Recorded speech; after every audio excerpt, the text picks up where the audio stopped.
Halo semuanya, selamat datang ke acara kita hari ini Understanding Neurodiversity, Designing for an Inclusive Workplace. As we're waiting buat orang-orang yang baru masuk juga, perkenalkan, namaku Vicky, aku dari Project 5 dan dari 62. I'm the product manager at 62 and the head of Project 5, dan bersama aku ada beberapa team member kami juga yang namanya ada dalam bracket itu. Ada Gabby, ada Kenny, Tasya, dan ada beberapa orang lagi nanti yang akan datang. Jadi kalau misalnya emang ada pertanyaan atau bingung tentang sesuatu, mereka akan bisa bantuin aku di chat. Nanti kalau misalnya ada pertanyaan tentang eventnya sendiri. Mungkin sebelum kita mulai, boleh nih kayak boleh tahu nggak nih kalian dari mana aja, dari kota-kota mana yang bisa masukin di chat? Mungkin kalau misalnya dari Bekasi atau dari Depok atau dari luar Jakarta, boleh banget dimasukin ke chat biar aku juga tahu kalian dari mana dan bisa greeting juga. Ada yang dari Blitar, Surabaya. Halo Vanessa, halo Fajar. Thanks for joining today. Tangerang folks, mantul. Aku dari Jakarta Barat. Dari Bali, Kenny. Ayo teman-teman Bali, ada lagi nggak? Ya, jadi untuk event hari ini, we're gonna be going into the main panel discussion. Jadi nanti bakal dimoderasi oleh Anissa bersama dengan beberapa speaker kita yang ada di screen. Mas Ananda, Mbak Iresya, Mbak Laris, sama Mbak Aya. Nanti mereka juga akan berbincang-bincang bagaimana caranya kita juga bisa mendesain inclusive workplace. Jadi di tempat-tempat kalian, kalau misalnya ada orang-orang yang neurodivergent, atau kalau misalnya yang kita bilangnya ND ya, untuk pendeknya ya ND, orang-orang yang ND bisa kita lebih include dalam segala work process dan kolaborasi kami. Nah, mungkin sebagai icebreaker, kita juga mempersiapkan virtual space. Jadi nanti kita ada virtual space yang ada di Figma. Kalian bisa, kalau misalnya kalian joining dari mobile, kalian bisa putar mobilenya, biar kalian juga bisa lebih leluasa untuk explore space-nya. Dan di sini kita ada beberapa hal yang kalian bisa explore juga. Jadi pada saat mungkin sembari kita nunggu anak-anak yang lain, ada Eka dari Bali, halo, Rini dari Semarang, halo juga, Rizky, halo, wah banyak banget nih yang dari luar Jakarta juga ya. Ya, nah virtual space kita ada di link yang di chat, boleh langsung dikunjungin. Ini aku juga sembari screen share kalau misalnya ada beberapa yang nggak mau buka sekarang, mungkin mau buka di lain kali, bisa juga. Basically aku touring sebentar ya tentang virtual space kami. Jadi di sini ada beberapa resources. Jadi kalau misalnya kita drag virtual space kita di sini, ada resources tentang neurodiversity. Nah, ini resources yang kita udah compile dari beberapa macam sources dan sumber yang bisa kalian explore sebagai mungkin orang-orang yang penasaran tentang apa sih neurodiversity, bagaimana caranya kita mendesain workplace yang lebih inklusif untuk para neurodivergent.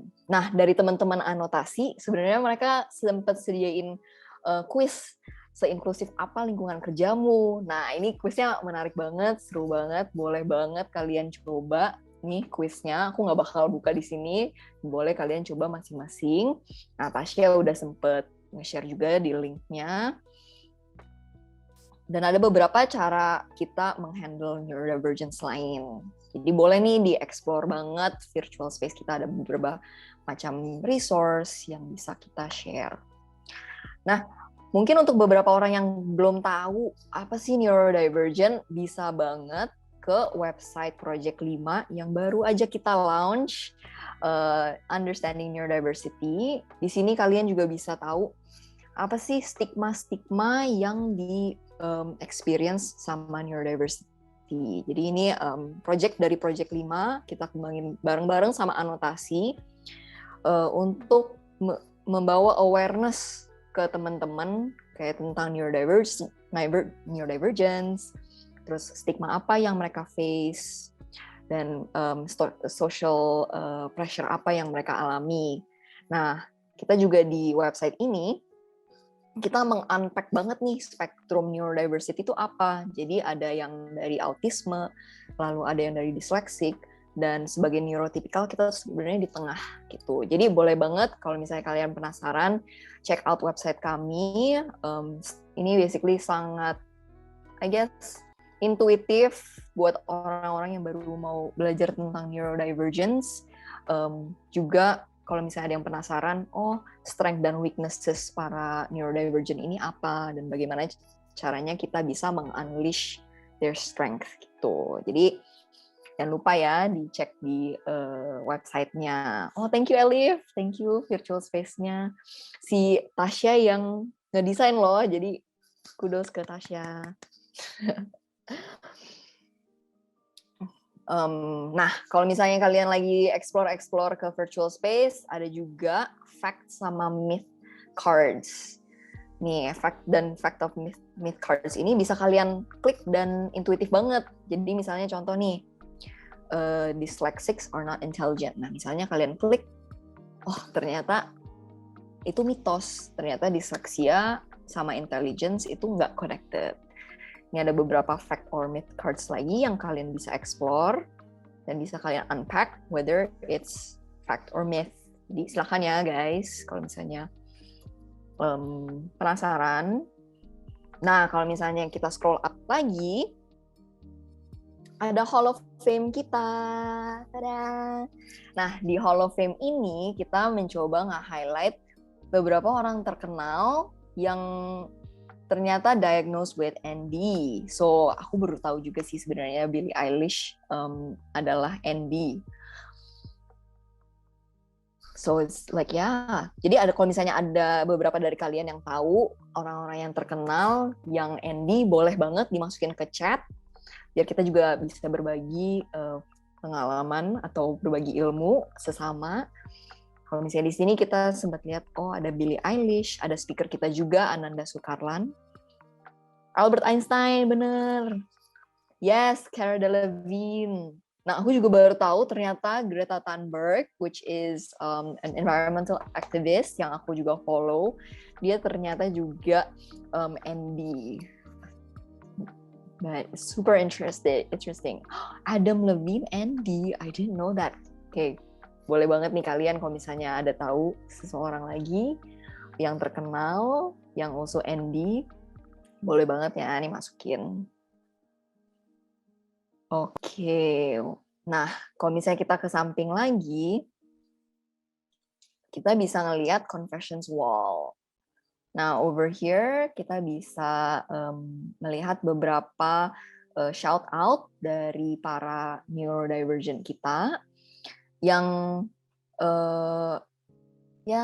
mereka bisa confess sedikit lah tentang pengalaman mereka sebagai neurodivergent, apa yang mereka alami dan apa yang mereka rasakan gitu. Emma Watson ADHD, wow. I didn't know that, wow. So many NDs out there ternyata ya guys. So yes, banyak banget. So feel free to explore, nanti virtual space kita juga akan terbuka untuk beberapa dari kalian yang penasaran dan kalian mau share juga, boleh banget di-share ke teman-teman kalian. Tapi mungkin kita akan masuk nih ke acara kita hari ini. Kita perkenalkan dulu dari sisi Project 5 dan anotasi. Perkenalkan, Project 5 adalah inisiatif yang dibawakan oleh 62. 62 adalah digital design studio. Dan kita di Project 5 fokus lebih ke kolaborasi dan mencari solusi-solusi yang untuk problem yang menarik, yang wicked problems gitu. Jadi untuk world's most pressing issues. Dan kita mau encourage everybody to actually be collaborative untuk mencari solusi yang kreatif. Dan kita percaya bahwa solusi kreatif itu nggak cuman dalam satu tim gitu, bisa dari berbagai macam background. Jadi kalau misalnya emang kamu kreatif atau kamu mempunyai perspektif yang berbeda, itu biasanya bisa membawa ke solusi yang lebih menarik lagi gitu. Nah, di situ makanya kita membangun Project 5 biar kita juga bisa raise awareness bahwa designer atau creatives itu bisa nge-solve problems gitu. Nah, kalau dari anotasi adalah komunitas yang mencoba untuk membuat orang lebih penasaran tentang social sciences. Nah, mereka mempackage social science ini dengan cara yang fun dan cara yang bite size dan menyenangkan. Jadi kalau misalnya kalian check out Instagram mereka di anotasi.com, itu mereka membuat informasi tentang social science sangat menarik dan bite size and easy to digest banget. Jadi boleh banget kalian check out Project 5 dan anotasi di social platformnya mereka gitu. Nah, pada hari ini kita akan masuk nih ke panel kita, acara yang udah ditunggu-tunggu oleh para peserta ya hari ini. Mungkin boleh di-welcome juga panelis kita. Aku pertama mau meng-invite Anissa. Anissa adalah editor-in-chief anotasi.com dan dia akan memoderasi percakapan kita hari ini bersama dengan speaker-speaker kami. Boleh mungkin kita welcome Anissa, dan bersamanya ada Mas Ananda Sukarlan, which is a pianist and composer and a fellow ND as well. There's also Larissa Rena, research lead dari Gojek, Dian Soraya, co-founder dari Anotasi, dan Mbak Iresha dari Pemuda Autisme. Mungkin boleh kita welcome mereka. Halo Mbak. Hai Vicky, thank you. Musiknya.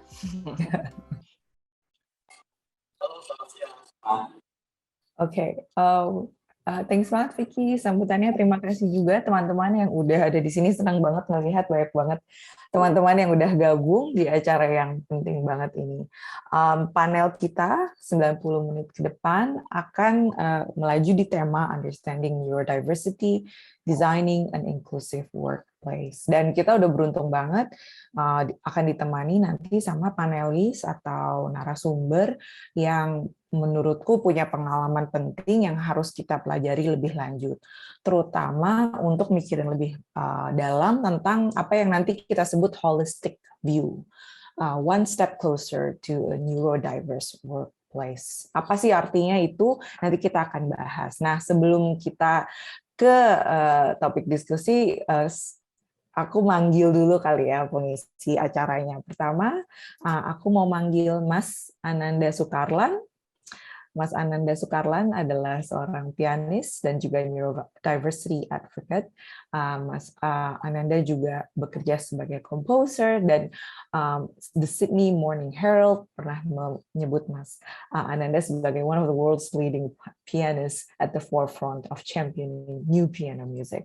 Prestasinya Mas Ananda banyak banget dan penting banget karena sudah jadi neurodiversity advocate. Selamat datang Mas Ananda. Halo. Terima kasih, selamat ketemu semua, salam kenal. Terima kasih Mas Ananda. Nah, selanjutnya juga ada Iresha Anindya dari Pemuda Autisme Indonesia. Iresha baru saja menerima Master's Degree di Cultural Studies dari Universitas Indonesia di tahun 2022. Fokus penelitian Iresha adalah disabled dan autistic people's bodies atau tubuh orang difabel dan autistik, dan bagaimana mereka diposisikan secara sosial dan budaya. Halo Iresha. Halo semuanya. Udah dapat ucapan selamat dari teman-teman di chat. Oke, aku lanjut dulu ya. Ke pembicara berikutnya adalah Larissa Rena, Research Lead at Gojek. Jadi Larissa memimpin tim peneliti Gojek yang mendukung objektif perusahaan untuk berbagai produknya. Nanti Larissa juga akan menjelaskan lebih lanjut, tapi say hi dulu kali ya. Hai Laris. Ya. Halo Anissa, halo teman-teman semuanya. Oke, dan yang terakhir ini teman baik saya, tapi juga neurodiversity advocate dan co-founder anotasi.com, ada Dian Soraya atau biasa dipanggil Aya. Aya lulus dari Parsons School of Design and Technology di New York, dan di situ Aya menemukan passion-nya untuk narrative teaching and visual storytelling. Aya adalah salah satu, tentu teman-teman yang ada di sini banyak yang tahu juga, salah satu desainer UX senior dan juga individu dengan disleksia. Halo Aya. Halo Anissa, halo teman-teman Hai. semuanya.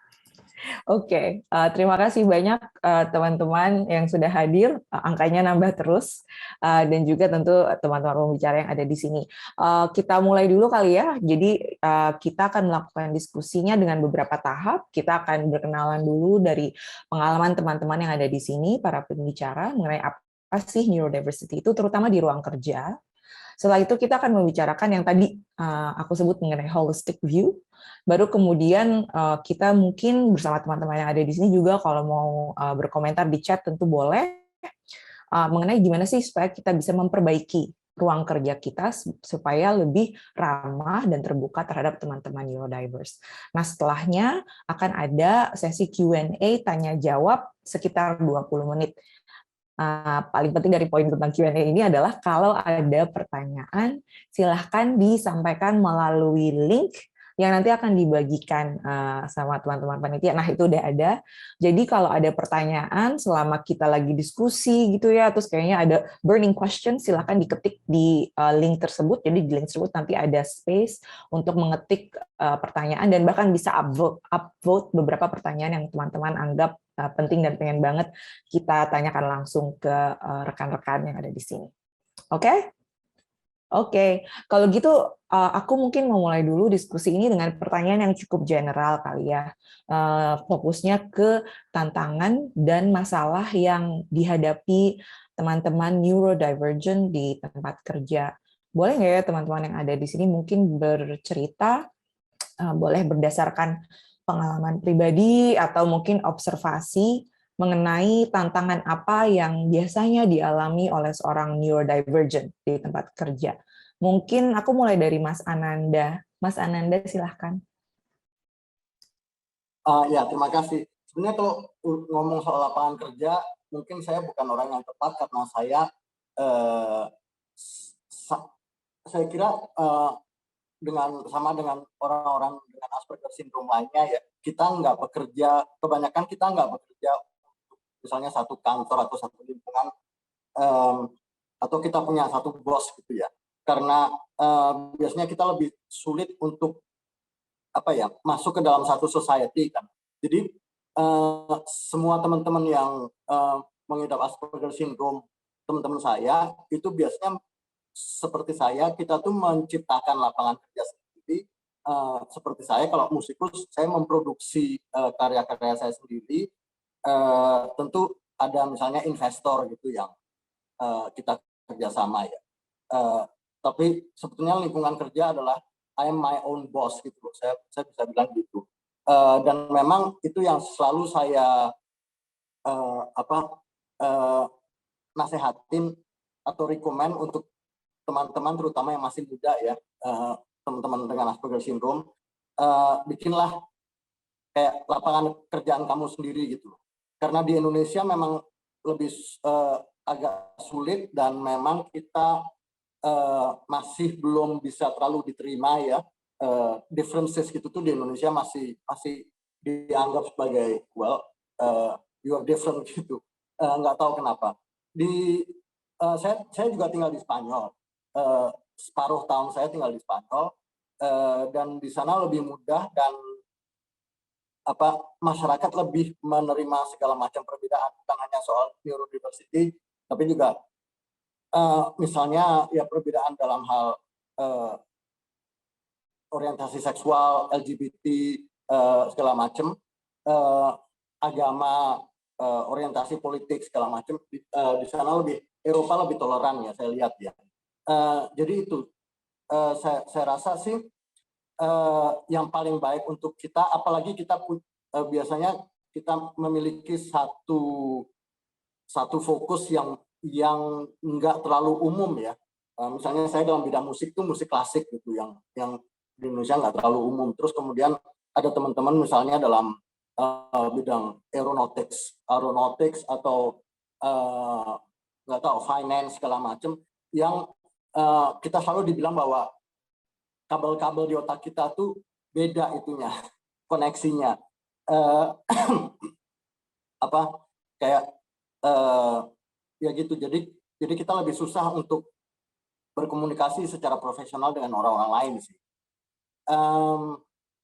Jadi itu sebenarnya kalau soal lingkungan pekerjaan, saya bukan orang yang tepat untuk ngomong dalam hal itu ya. Saya lebih ingin misalnya membuat orang-orang di sekeliling saya mengerti saya. Saya juga berusaha tentu saja mengerti orang lain. Tapi sebetulnya sayang sekali kalau pemikiran kami orang-orang Asperger Syndrome itu harus sejalan dengan masyarakat dan dengan norma-norma masyarakat. Apalagi dulu itu, kalau saya boleh cerita sejarah sedikit tentang Asperger, bahwa itu ditemukan oleh Dr. Hans Asperger kan, dan Dr. Hans Asperger itu sayangnya, unfortunately, dia tuh Nazi, asistennya Hitler dulu, dan dia menemukan ada orang-orang tertentu di anak-anak Yahudi yang tadinya mau dimasukin ke kamar gas ya. Dia melihat ada cara berpikir sendiri yang unik dari anak-anak tertentu, dan kemudian dia mengambil beberapa sampel, terus dia merekomen kepada atasannya bahwa anak-anak ini sebaiknya jangan dibunuh, jangan dimasukin kamar gas, karena anak-anak ini bisa membawa negara Austria dan Jerman ya ke level yang lebih baik, karena mereka cara berpikirnya beda dan lebih maju ya. Jadi, dan juga kami bisa salah satu kelebihan orang-orang Asperger Syndrome adalah kita bisa fokus dalam satu hal dengan durasi yang lama. Artinya saya kalau nulis musik itu saya kadang-kadang lupa makan, lupa mandi gitu. Dan saya bisa menghasilkan musik jauh lebih banyak daripada teman-teman komponis lain, musikus lain gitu, dalam satu periode yang sama. Dan itu bukan hanya dalam bidang musik, tapi dalam bidang penelitian, riset, teknologi, matematik, dan ya, aeronautics.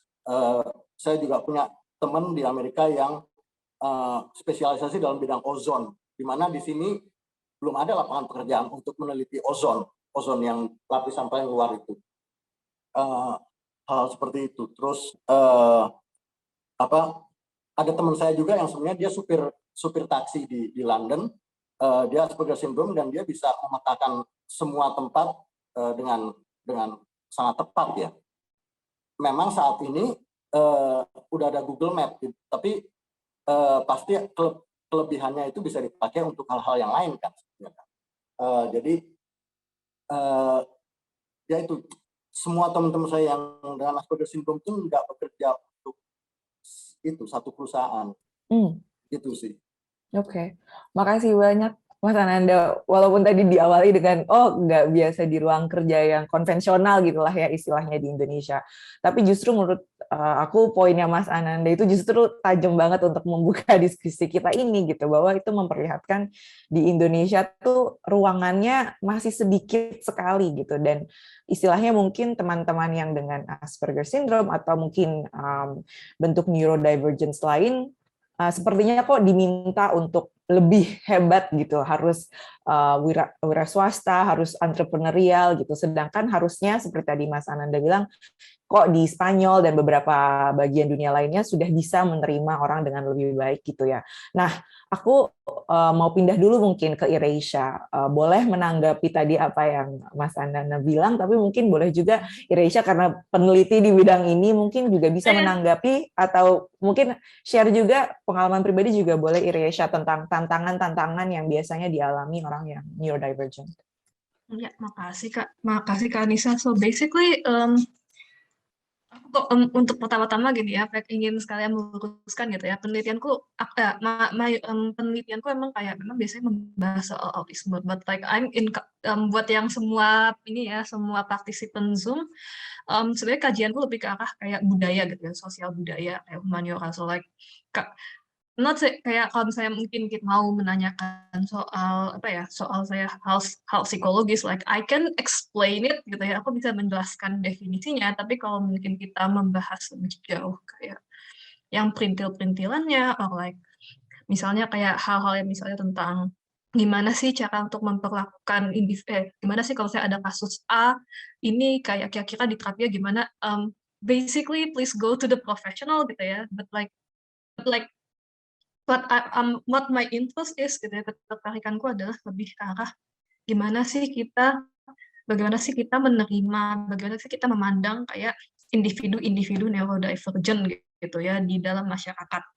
So basically tadi kayak Kak Ananda bilang ya bahwa memang di Indonesia sendiri masih sulit gitu ya mencari lingkungan kerja konvensional gitu ya, konvensional yang menerima teman-teman neurodivergent gitu. Kita nggak khususnya Asperger gitu ya atau autisme, and like basically that's true. Maksud gimana, memang kayak lingkungan, basically kayak lingkungan in general gitu ya, ruang-ruang di publik in general tuh masih memang kurang kesadaran gitu ya mengenai isu disabilitas in general gitu ya, dan autisme gitu autisme in specific gitu ya, autisme dan isu-isu neurodivergent lainnya. Basically kayak apa ya, masih ada semacam biasanya teman-teman neurodivergent gitu ya di dalam masyarakat ini masih sulit gitu ya untuk misalnya berada di ruang publik kayak so basically a lot of things yang banyak hal yang banyak gitu ya, kalau kita berdiskusi dengan teman-teman neurodivergent yang biasanya bingung gimana cara untuk menjelaskan kondisi gitu ya. Jadi kayak ada dua dilema gitu kalau misalnya mengakui identitas gitu ya, kayak oh saya autistik atau saya misalnya I am a person with dyslexia gitu, kayak itu kayak masih banyak gitu ya pelabelan yang keluar gitu. Tapi kayak but at the same time gitu ya, misalnya mencoba untuk tidak coming out gitu ya, tidak mengatakan identitas itu juga it's kind of tricky gitu. Mungkin karena emang kan sebenarnya individu neurodivergent punya cara kerja yang beda, punya mungkin kebutuhan yang beda, punya cara komunikasi yang berbeda gitu ya, dan kadang-kadang dan kadang-kadang mungkin mereka bisa gitu ya, secara fungsional untuk memenuhi kayak kriteria. Cuman kan dalam dunia kerja kan sebenarnya pasti ada dinamika interaksi, itu kan kayak melibatkan banyak orang, dan kayak terkadang jatuhnya yang sulit adalah gimana, kadang yang jatuhnya sulit kadang-kadang kayak jadinya kalau misalnya kita nggak coming out gitu, mencoba untuk kayak menyesuaikan gitu ya dengan teman-teman yang lain gitu, teman-teman yang tidak autistik dan tidak neurodivergent gitu, yang umum gitu kan, and like dan itu lumayan sulit gitu, kayak kalau mungkin nanti pada lihat confession wall gitu ya yang ada di virtual event itu kayak lumayan banyak gitu curhatan, kayak it's very difficult untuk menyesuaikan dengan standar normal, karena ya memang it's very like maybe you can gitu, mungkin kamu bisa gitu dalam beberapa saat, tapi kan nggak mungkin ya setiap saat kayak gitu, and it's exhausting, kayak itu melelahkan, it's very costly juga gitu, kayak sangat menguras gitu. So jadi mungkin kurang lebih sih ya kalau bisa yang samaan pola-pola pengalaman kerja dan pengalaman di publik gitu ya in general adalah seperti itu gitu.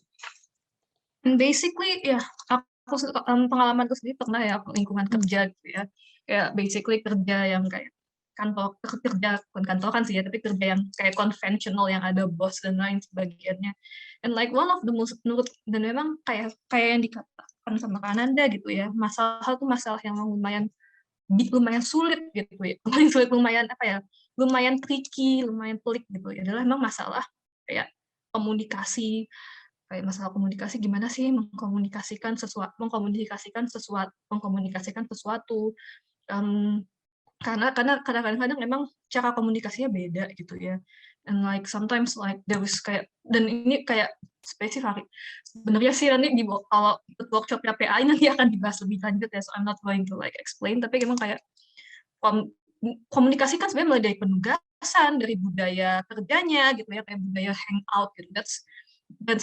Dan juga sampai kayak mungkin kayak koordinasi itu kan sangat butuh komunikasi, dan kayak kadang ada cara perbedaannya.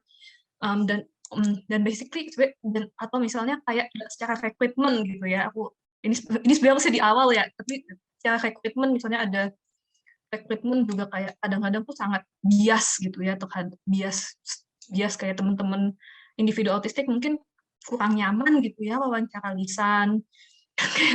Karena wawancara lisan terus wawancara lisan, aku kayak basically pengalaman pribadiku setiap mau wawancara lisan adalah bawa buku ini, aku catetin dulu pertanyaan yang biasanya mau ditanyain sama yang bisa ditanyain, kayak apa yang akan Anda lihat 5 tahun ke depan, nggak apa-apa sih. Dicatat, oh ini saya bercita-cita seperti ini, kayak tulis dulu poinnya, jadi nanti begitu wawancara kayak basically I already know point, jadi aku kayak udah harus mikir, and like sounds very anxious and sounds very kayak gugup gitu ya, sounds very tidak komunikatif gitu. And like so basically those kind of experiences, it's like mungkin aku nggak akan mengatakan itu diskriminasi, tapi itu menurutku menunjukkan gitu bahwa di Indonesia belum ada kesadaran soal individu autistik, yang kesadaran soal apa sih yang dibutuhkan soal individu autistik, atau mungkin soal neurodivergent lain, apa sih yang dibutuhkan sama teman ADHD, disleksia atau diskalkulia, and so on gitu, masih banyak. So that's what I can share gitu. Silakan lanjut ke Kak Kalis. Terima kasih, Irecha. Itu tadi banyak banget yang harus kita gali lebih lanjut dan nanti akan kita bahas lebih dalam. Tapi sebelumnya aku mau lanjut dulu ke Laris dan Aya kali ya. Mungkin bisa Aya mulai dulu, nanti baru ke Laris. Boleh nggak sih kasih gambaran, kalau di dunia tech, terutama kan ya, itu industri yang Aya udah tekuni lama banget. Kalau pengalaman bekerja seorang yang neurodivergent tuh kira-kira seperti apa ya? Boleh dari pengalaman pribadi atau observasi, apakah lebih accommodating atau masih banyak yang bisa diperbaiki menurut Aya? Ya, mungkin aku bisa share experience aku ya sebagai disleksik di tech industry, yang mungkin bisa dibilang sebenarnya kalau ngomongin tech industry itu udah bisa dibilang lumayan inklusif kali ya. Cuman experience-ku sendiri sebetulnya bisa dibilang struggle banget gitu. I'm dealing with a daily struggle, karena kalau ngomongin tech industry itu biasanya very structured, di mana karena aku disleksik jadinya sangat bertolak belakang dengan structured gitu. Jadi dan kebetulan waktu itu aku punya seorang lead yang sangat-sangat structured, di mana waktu itu aku juga belum terlalu aware dengan my dyslexia brain, jadi aku belum tahu how to navigate it, dan the only way that yang aku rasa kalau aku mau perform berarti aku harus structured gitu. Jadi di situ I beat myself to be really structured. At the same time aku nggak utilize sebetulnya, ternyata aku punya yang lain gitu. Waktu itu aku belum lihat itu. Nah problemnya adalah ketika aku cuman fokus di satu jalan dan ternyata nggak bisa, itu ternyata affect my mental health gitu. Jadi aku sempat depressed gitu at one point, dan karena depressed itu pada akhirnya kayak wah, dan sampai kayak merasa kehilangan jati diri gitu loh. Dan sampai dulu pernah aku curhat sama my coach gitu, aku bilang, Aya tuh siapa sih gitu. Aku nanya ke dia gitu, karena aku bingung gitu. Terus ya pada akhirnya kayak wah ini kayaknya gue nggak bisa lagi kayak gini. Terus akhirnya aku belajar untuk kayaknya I need to learn more about how dyslexia works deh gitu.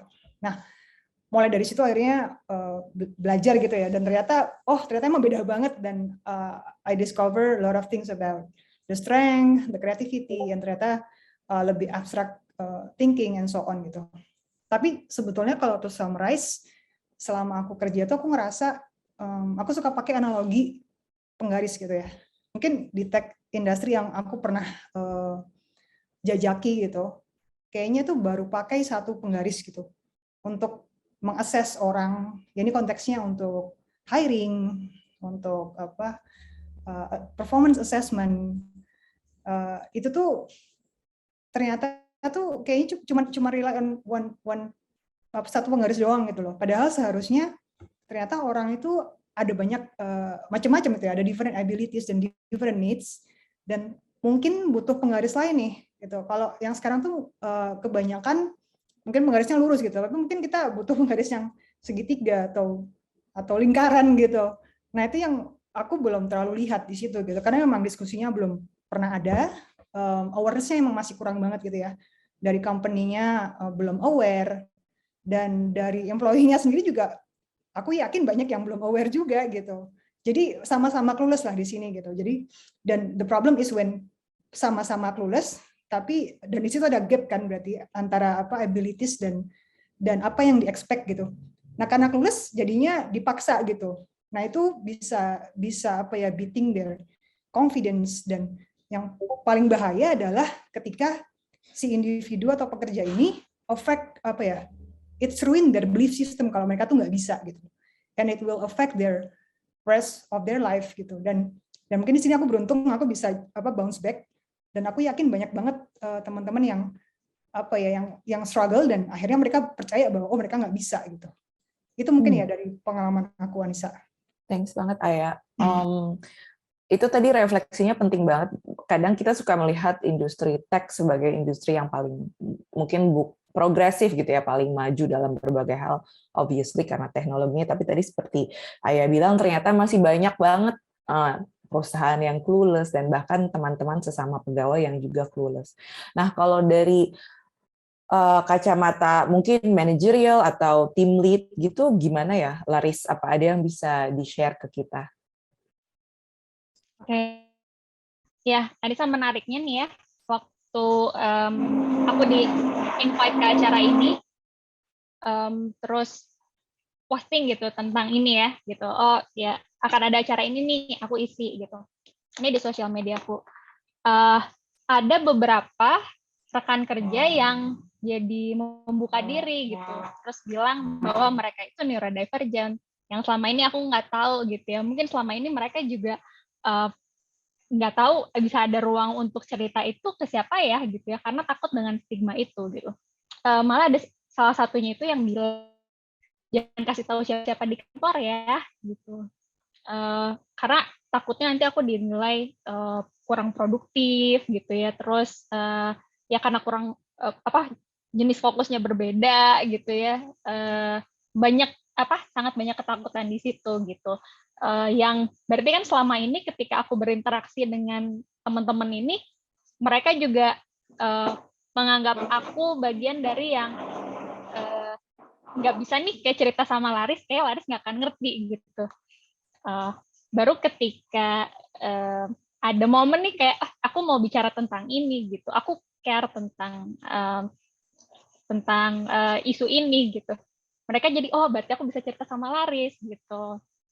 Jadi ya tantangan yang banget itu ya adalah ya mencari ruang aman atau safe space di mana bisa cerita, bisa jadi diri sendiri gitu, bisa bilang kebutuhannya apa, dan sama-sama cari cara gitu ya.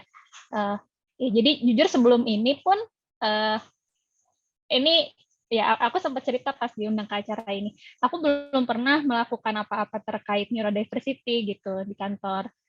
But it's an interesting topic gitu. I would love to learn more supaya jadi ya sama-sama bisa belajar dan cari tahu apa ya berarti hal yang bisa dilakukan di tempat kerja gitu, apa yang bisa aku lakuin secara nyata gitu ya untuk lingkungan terdekat gitu. Dan ternyata dengan menyebut topiknya aja, oh jadi ada yang cerita nih gitu, jadi cerita dan bisa sharing challenge-nya apa gitu, terus kira-kira apa yang butuh disupport.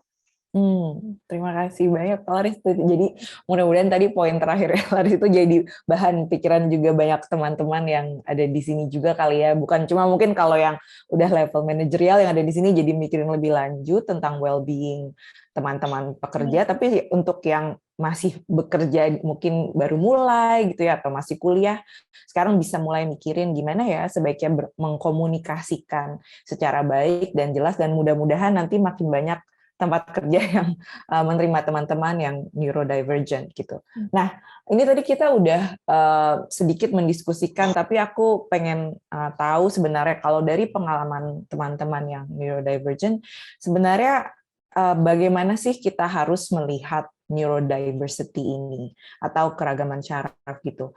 Apakah kita harus melihat ini dari kacamata medis saja gitu ya? Ini kan biasanya kalau kita ngomongin autisme, disleksia, Asperger syndrome, dan berbagai macam lainnya, kalau kita Google tuh biasanya yang keluar langsung ini ya, wiki-wiki yang medis gitu, yang seakan-akan ini tidak dialami orang beneran gitu, seakan-akan ini kondisi biologis yang lepas dari tubuh, lalu juga pengalaman individu itu gitu. Nah, ada nggak sih lensa lain atau kacamata berpikir lain yang bisa kita pakai untuk mengerti kondisi atau neurodivergent gitu? Apa lensa lain yang bisa kita pakai? Mas Ananda gimana? Ada pendapat di situ nggak? Sebetulnya ini udah bukan masalah medis atau masalah apa, ini sebenarnya semua itu berdasarkan pendidikan ya, terutama pendidikan dasar dan pendidikan dari rumah. Di mana sekarang pendidikan di Indonesia itu adalah semuanya itu serba ilmu pasti ya. 1 tambah 1 harus 2. Kalau 1 tambah 1 adalah 3 itu salah. Dan nggak ada pendidikan dalam bidang kreativitas seperti yang ide besar dari Ki Hajar Dewantoro itu, di mana pendidikan itu harus dimulai dengan seni dan di mana toleransi dan toleransi perbedaan itu adalah yang paling penting. Bagaimana bersosialisasi gitu. Kita lihat pendidikan kreativitas juga di sekolah itu salah banget kan, di mana kita kalau diajarin gambar, guru nanya ke murid, sekarang gambar langit ya, langit itu warnanya apa? Semua bilang biru gitu kan. Daun warnanya apa? Hijau gitu. Padahal langit itu belum tentu biru. Kalau lagi mendung misalnya beda. Kalau langit itu lagi sunset itu bisa merah, bisa purple, segala macam. Daun juga belum tentu hijau. Kalau udah menguning bisa juga, terus kalau udah kering ya bisa coklat, dan gradasinya macam-macam. Tapi kita dibiasain dari kecil, karena saya juga SD, SMP, SMA di Indonesia, dibiasain bahwa satu hal itu adalah salah atau benar. Ini salah, ini benar, dan nggak ada di antaranya itu nggak ada zona abu-abu itu nggak ada gitu. Padahal dalam kenyataan hidup tuh nggak ada benar dan nggak ada salah ya. Orang yang neurodivergent itu juga gradasinya macam-macam. Terus orang berpikir bahwa kalau di kantor itu mesti duduk, lampunya mesti terangnya segini.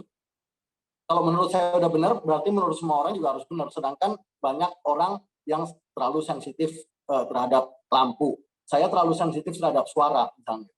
Suara geledek aja. Suara geledek itu buat saya itu kalau saya lagi fokus ke sesuatu, saya bisa buyar gitu ya, dan nggak bisa langsung fokus lagi gitu. Itu sih. Jadi sebenarnya yang paling dasar itu bukan medis, bukan macam-macam, tapi masalah pendidikan dari keluarga dan kemudian dari SD, di mana kita harus pendidikannya tuh bahwa kita harus menerima bahwa hal itu nggak hanya salah atau benar, tapi spektrumnya itu besar sekali. Termasuk juga menerima teman-teman yang berbeda. Ada teman-teman yang nggak bisa duduk lama karena dia attention deficit, ADHD. Itu bukannya dia malas atau apa, itu langsung dicap kan, dia malas, dia whatever. Atau saya juga matematikanya juga nggak bagus, dulu saya dicapnya bego. Bahkan saya pernah dengan psikolog, dulu waktu sebelum sekolah saya dianggapnya idiot gitu. Tapi kemudian waktu saya kuliah musik, saya jadi yang paling pintar dalam karena lingkungannya spesifik, yaitu musik gitu. Jadi dari idiot saya langsung pindah ke jenius, kan sayanya sendiri bingung gitu loh. Sedangkan itu kan ya itu ada orang yang pintar dalam bidang musik tapi nggak pintar dalam bidang matematika, atau kebalikannya juga ada gitu. Jadi ya sebetulnya itu sebaiknya nggak usah ngomong soal medis atau psikologis atau apa, tapi ini society masyarakat harus dibenerin dulu cara berpikirnya, dan itu harus dibenerin dari sejak SD dan itu adalah tanggung jawab dari para pendidik ya. Kalau menurut saya itu. Iya. Thanks banget Mas Ananda. Wah, langsung semakin panas karena pengen nanya ke Aya nih sekarang. Aya, selain lensa medis tadi Mas Ananda udah menjelaskan lensa pendidikan. Kalau buat Aya nggak perlu hal yang baru sih, ini gue bukan kayak quiz, tapi pengen tahu aja kalau pendapatnya Aya, cara berpikir lain apa sih yang bisa kita pakai, Aya? Ya tentunya ini ya lensa sosialnya ya, supaya imbang gitu. Karena mungkin ini aku share sedikit tentang pengalaman aku waktu cari expert di Jakarta ini, ternyata susah banget karena memang banyak, cuman waktu itu aku cari kayak expert tentang disleksia gitu kan, aku pengen curhat, pengen tahu nih how to navigate it gitu. Tapi menariknya ketika aku cari di Google gitu, terus ada tuh asosiasi disleksia, kayaknya keren gitu kan. Pas aku telepon yang mbak-mbak yang, terus dia nanya gitu, maaf mom, ini anaknya apakah punya gangguan mata gitu kan. Terus aku bingung kan, apa hubungannya disleksia sama gangguan mata gitu kan. Jadi ada dua nih, satu by default ternyata karena mungkin banyak kalau kayak expert itu dealingnya masih sama children ya. Jadi kayak defaultnya kayak mom gitu, itu satu. Kayaknya nih susah nih, nggak ada konteks buat adultnya gitu. Nah yang kedua itu itu kok mata? Oh ternyata tuh banyak orang-orang yang kesana tuh struggle-nya tuh nggak bisa baca gitu. Nah, terus jadi mereka tuh ngefiltering out-nya apakah ini minus atau gimana gitu. Tapi kan berarti dengan gitu udah bisa ngejudge kan, oh berarti pemahamannya dia tentang disleksia tuh masih sebatas nggak bisa baca gitu kan. Jadi langsung ilfil gitu. Nah itu padahal kehitung institusi yang lumayan famous lah gitu kan ya. Jadi lumayan susah di Indonesia masih susah gitu. Tentu saja ini sih mungkin perlu ada lensa sosialnya supaya imbang gitu. Jadi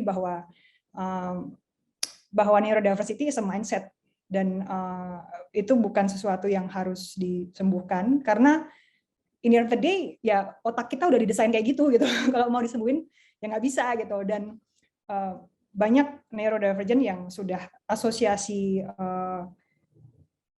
kondisinya itu sebagai identity. Jadi kalau melihatnya dari lensa medikal yang disembuhkan itu kayak is very hurting gitu.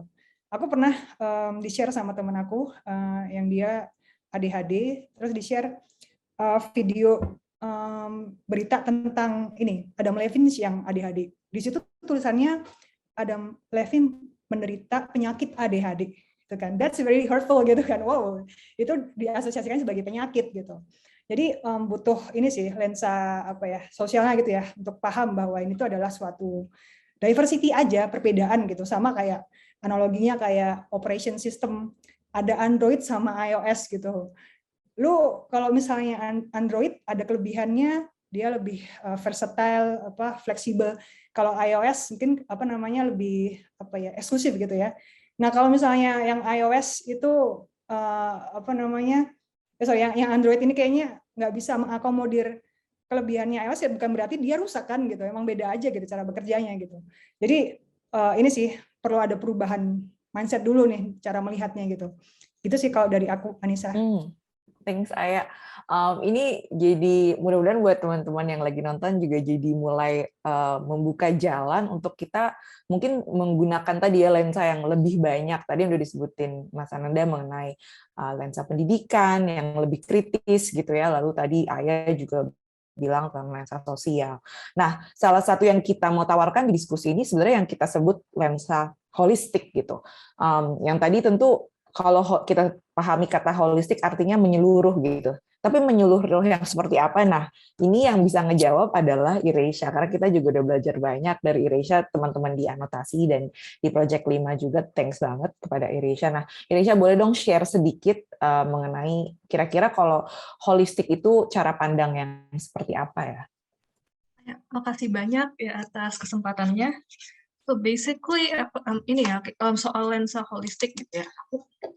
Mungkin sebelumnya kita harus balik dulu ya ke tadi yang diskusikan gimana sih pandangannya memang biasanya pandangan kalau kita melihat disabilitas gitu ya. Biasanya emang yang paling mayoritas gitu ya di dalam masyarakat Indonesia khususnya, tapi sebenarnya di dunia juga masih sih, itu adalah pandangan medis gitu ya. So basically jadi kayak misalnya ya teman-teman individu autistik gitu dianggap dia ini kayak bermasalah apa ya, dia ini kurang bisa berkomunikasi gitu ya, kayak ini sesi curhat banget ya, kurang bisa berkomunikasi, atau misalnya dia ini kayak kurang bisa mengontrol emosi gitu, karena misalnya misalnya dia karena misalnya kewalahan gitu ya menghadapi emosinya, menghadapi kayak emosi dan segala dan kayak udah overwhelmed gitu ya kepalanya, jadi ya maksudnya dia kurang bisa mengontrol emosi gitu ya. Atau kan itu kan biasanya medis, jadi kayak karena ada kalimat si kurang ini, berarti kan fokusnya kalau dalam lensa medis adalah gimana sih cara untuk memperbaiki gitu, atau kalau tadi Ayah kalau nggak salah sempat ngomong kayak disembuhkan gitu ya. Jadi kayak ini gimana sih cara untuk menyembuhkan atau untuk membereskan isu ini gitu. So biasanya fokusnya dalam lensa medis adalah si individunya yang salah ya intinya, basically dan terus kalau misalnya kita, nah ini kan kayak sangat fokusnya ke individu ya. Jadi memang seiring perjalanan advokasi disabilitas dan juga masuk di sini neurodiversity gitu ya, ada yang namanya pandangan sosial gitu ya. Jadi pandangan sosial tuh melihatnya adalah yang bermasalah adalah lingkungannya gitu ya. Jadi lingkungan yang tidak mengakomodasi gitu adalah menyebabkan kayak teman-teman teman-teman penyandang disabilitas atau teman-teman neurodivergent ini jadi kayak semacam akhirnya hambat gitu ya. Mereka kalau dalam bahasa Inggrisnya kayak they are being disabled by the society, kayak by how society is constructed gitu ya. Jadi kayak misalnya, berarti tadi kalau misalnya contohnya nih ya, aku misalnya, tadi kan contohnya aku kayak individu autistik tidak bisa berkomunikasi, berarti masalahnya bukan di individu autistiknya kalau menurut organisasi sosial, tapi orang masyarakat tidak bisa mengakomodasi cara berinteraksi gitu ya, cara berinteraksi individu autistik kan, atau misalnya tadi contoh tadi lain apa yang kayak individu autistik tidak bisa mengontrol emosi, berarti bukan itu, tapi masalahnya adalah masyarakat, kayak lingkungannya masyarakat sedemikian rupa overwhelming, sedemikian gaduh dan sedemikian full of tension, sedemikian banyak tekanannya sehingga individu autistik kayak kesulitan untuk mengontrol emosi gitu ya. So like that's biasanya kalau dalam sosial gitu. I think menurut aku adalah dua hal ini sebenarnya menurut aku nggak perlu dipisahin kayak oh jadi ini masalahnya individu, oh ini masalahnya kayak sangat dikotomis ya kalau kita melihatnya kayak gitu ya. Itu kayak jadi sebenarnya gitu ya dari pengalaman teman-teman penyandang disabilitas, dari pengalaman teman-teman individu autistik, sebenarnya kita kayak nggak perlu juga gitu loh buat kayak dua kubu gitu, karena kayak it doesn't really kayak itu tidak 100%, dua sisi ini tidak 100% mewakili kayak realita hidup kita gitu, mewakili pengalaman hidup kita yang kompleks gitu ya, like basically gitu. Kalau misalnya mungkin kalau dalam diskusi misalnya teman-teman neurodivergent atau teman-teman penyandang disabilitas, kita pasti ada gitu Pak. Kita juga memang mengharapkan penerimaan masyarakat gitu ya. Kita mengharapkan bahwa masyarakat itu kita melihat gitu ya bahwa memang ruang yang ada di masyarakat memang tidak dibuat untuk mengakomodasi teman-teman penyandang disabilitas atau sini spesifiknya teman-teman neurodivergent gitu ya. Tapi di sisi lain menurut kita ya memang it's okay gitu to admit that, untuk mengakui bahwa kita sendiri pun gitu ya, dalam diri kita sendiri memang mungkin perbedaan-perbedaan yang ada dalam diri kita mungkin dapat menyebabkan masalah gitu ya. Bahwa perbedaan ini menyebabkan kayak kita kan karena ada perbedaan dalam diri kita, cara berpikirnya beda, cara bertindaknya beda, cara memprosesnya beda, dan terkadang memang ya oke-oke aja kita mengakui bahwa kadang cara proses kita tuh kadang-kadang memang mengganggu diri kita gitu. So like it's okay to admit bahwa kondisi diri kita ya kadang memang apa ya, pasti ada naik turun dan pasti kita sendiri pasti punya masalah dengan misalnya dengan kondisi diri kita. Jadi kayak aku kalau nggak salah kemarin kalau jadi kayak saya contohnya ya, misalnya aku sendiri setuju gitu bahwa memang pelabelan misalnya perilaku individu neurodivergent dan pelabelan perilaku mereka memang kayak menyebabkan itu pasti banyak stigma. Misalnya kayak kalau misalnya lihat di chat gitu ya, banyak banget yang udah curhat di chat gitu. Itu misalnya banyak banget yang misalnya teman-teman yang kayak misalnya nih misalnya mereka kayak cenderung misalnya dalam wawancara diem gitu ya, atau mungkin butuh waktu untuk memproses apa yang pengen dikemukakan gitu ya. Itu pasti kan dianggapnya ini gugup, ini introvert gitu. Itu kan kayak that's like atau ini kayak nggak bisa berkomunikasi, itu permasalahan dan itu membuat kita tidak mendapat lebih sulit mendapatkan akses kerja. Atau kalaupun kita dapat akses kerja harus kayak aku gitu ya, bikin catatan dulu wawancara, oh ya mau ngomong ini gitu ya. That's thing gitu. Tapi di satu sisi menurutku it's also okay to admit gitu ya, bahwa kayak hal-hal seperti itu, bahwa kondisi kita memang mempengaruhi diri kita ya. Kondisi itu membentuk diri kita, dan kadang yang membentuk diri kita it's not always itu nggak harus selalu positif amat gitu ya. Bisa juga ya Kak, namanya manusia kan ada positif negatifnya ya. So like that's okay to admit bahwa ada aspek negatif gitu, ada aspek yang memang mengganggu diri kita. Basically kayak misalnya kayak kalau saya tadi kayak soal komunikasi gitu ya, it's okay juga untuk mengakui bahwa memang ya masyarakat yang memang menilai kita dari komunikasi gitu ya, masyarakat yang memaksa kita tuh komunikasinya tuh harus lisan gitu ya, makanya bersuara gitu ya kalimatnya itu ada masalah. Tapi but at the same time it's also okay to admit bahwa itu masalah, bahwa kesulitan perbedaan proses komunikasi ini yang menyebabkan banyak individu autistik mungkin tidak bermasalah dalam komunikasi lisan. It's okay to admit bahwa kesulit itu adalah itu juga merupakan sebuah bentuk hal yang mungkin mengganggu atau mungkin kayak gue juga pengen gini loh, punya performa yang seperti ini, pengen misalnya mungkin public speaking pengen public speak, pengen misalnya presentasi gitu, tapi aja kayak because kayak sekarang lagi, tapi karena emang kondisinya kadang-kadang sulit gitu ya untuk public speak, cara proses komunikasinya beda, kayak jadi sulit, and that's it's okay to admit that it's a problem. Atau mungkin kalau I don't really have problem with that gitu, kayak ya udahlah.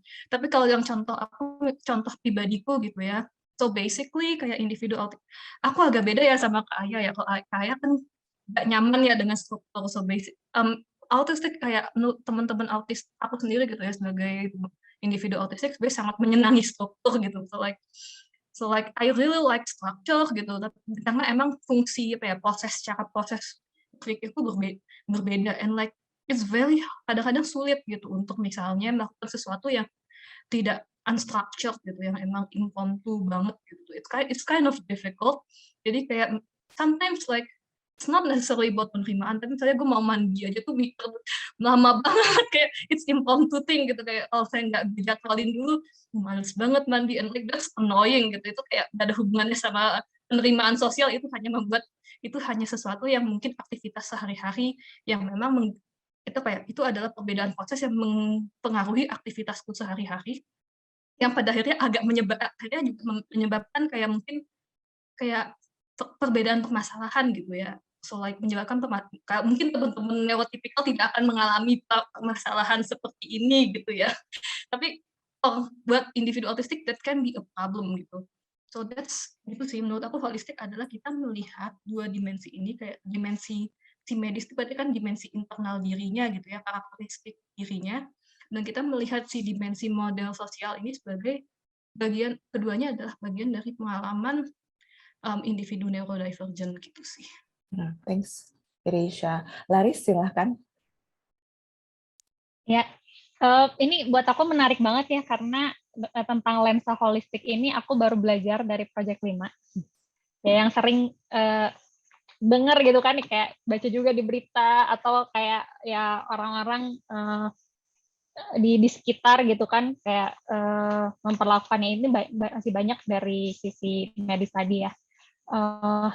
Aku jadi teringat sebenarnya analogi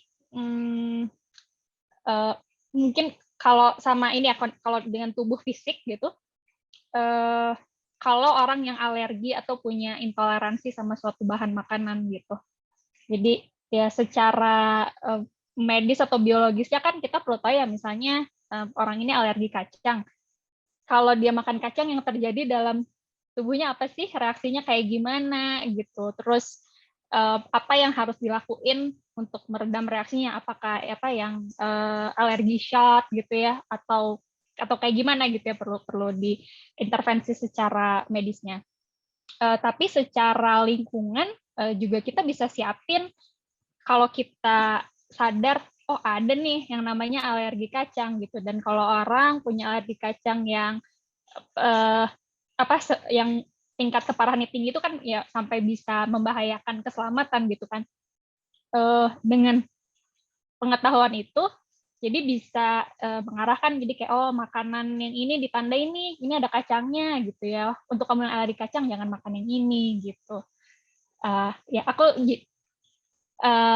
kebayangnya kayak gitu sih, mungkin analogi di ini ya, secara fisiknya gitu. Itu tadi tapi analogi yang membantu mungkin untuk teman-teman yang neurotypical kali ya Laris ya. Jadi kita juga belajar pelan-pelan, tentu masih scratching the surface juga lah tentu, tapi seenggaknya ada niat untuk belajar dan mencoba memahami. Nah tadi karena tadi Laris juga udah mulai menganalogikan gitu, mungkin Laris bisa memulai untuk bagian selanjutnya nih, yang kita udah ngomong cukup lama tentang pengalaman dan juga cara pandang. Nah, kalau dari kacamata Laris sebagai yang bekerja di tech industry, dan mungkin juga nanti teman-teman yang ada di sini juga boleh bertanya lebih lanjut mengenai ini. Kira-kira setelah belajar lebih banyak, ya nggak cuma dari panel ini, tentu dari banyak hal lain juga, kira-kira gimana ya Laris supaya kita bisa membangun atau mengencourage ruang kerja yang lebih inklusif? Iya. Kalau dari aku sih yang kebayang paling nyata dan bisa dilakuin langsung itu ya membuka ruang untuk dialognya gitu. Jadi aku pengen bawa tentang topik ini ke tim kerjaku gitu. Untuk kita sama-sama sadar gitu ya. Yang maksudnya kalau kita belum tahu ini tuh rananya seperti apa, kebutuhannya kayak gimana, kan sebenarnya kita belum kebayang juga ya gitu ya. Kita perlu solusinya seperti apa. Dan tadi juga dari teman-teman banyak yang cerita tentang awareness-nya juga kan masih rendah gitu, terus mau cari expertnya juga susah. Jadi besar kemungkinannya ada banyak neurodivergent di sekitar kita. Ya, aku nggak tahu, bisa aja ternyata aku neurodivergent juga gitu. Atau tim kerja aku, atau bisa juga manajerku atau orang yang kerja bareng sama aku. Terus setelah kita mulai tahu, oh ada nih gitu kan, jadi ada namanya neurodiversity gitu. Terus dengan penasaran dan mungkin tadi ya kalau menduga-duga apakah aku bisa jadi neurodivergent ya, atau tim memberku ada yang mungkin dia bisa jadi neurodivergent nih gitu, mungkin kebutuhannya berbeda. Tempat kerja bisa kasih kesempatan untuk konsultasi. Dan mungkin lanjutannya tadi dari ya gimana konsultasinya itu juga difasilitasi dengan expert yang mengerti gitu dengan topik ini. Lebih baik lagi gitu kalau tempat kerjanya ini memfasilitasi untuk biayanya juga gitu ya. Jadi kalau di Gojek itu ada di fasilitas asuransi itu termasuk gitu yang mencakup konsultasi dengan psikolog. Bahkan ada yang ada layanan yang bisa real time cari bantuan psikolog kalau dibutuhkan. Terus nah dari situ ini terutama mungkin yang paling bisa support tuh ya dari manajer atau teman kerja yang langsung dekat gitu ya, untuk follow up ini hasilnya kayak gimana gitu dari konsultasi dengan psikolognya, terus implikasinya apa dengan cara kerja, berarti intervensi apa yang perlu dibuat gitu, kayak tadi sempat diceritain, oh kalau ternyata nggak cocok nih kerja di ruang kerja yang open space, banyak kan kalau di tech companies gitu ya, termasuk di Gojek juga gitu yang open space, kalau kayaknya mungkin dari satu ruangan gede itu bisa kayak 50-70 orang gitu mungkin. Nah, berarti perlu disediain ruangan yang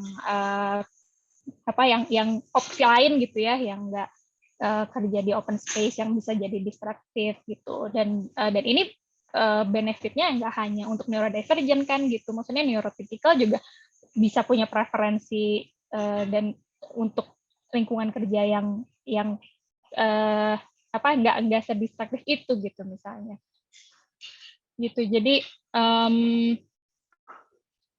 dia membuka dan maintain ruang untuk dialog itu tadi yang kayak kata Aya, dari dialog itu kita bisa bikin penggaris yang beda nih gitu, bikin dan sebagai untuk teman-teman neurodivergent untuk menyampaikan gitu ya tentang situasinya itu kan di situ jadi vulnerable ya.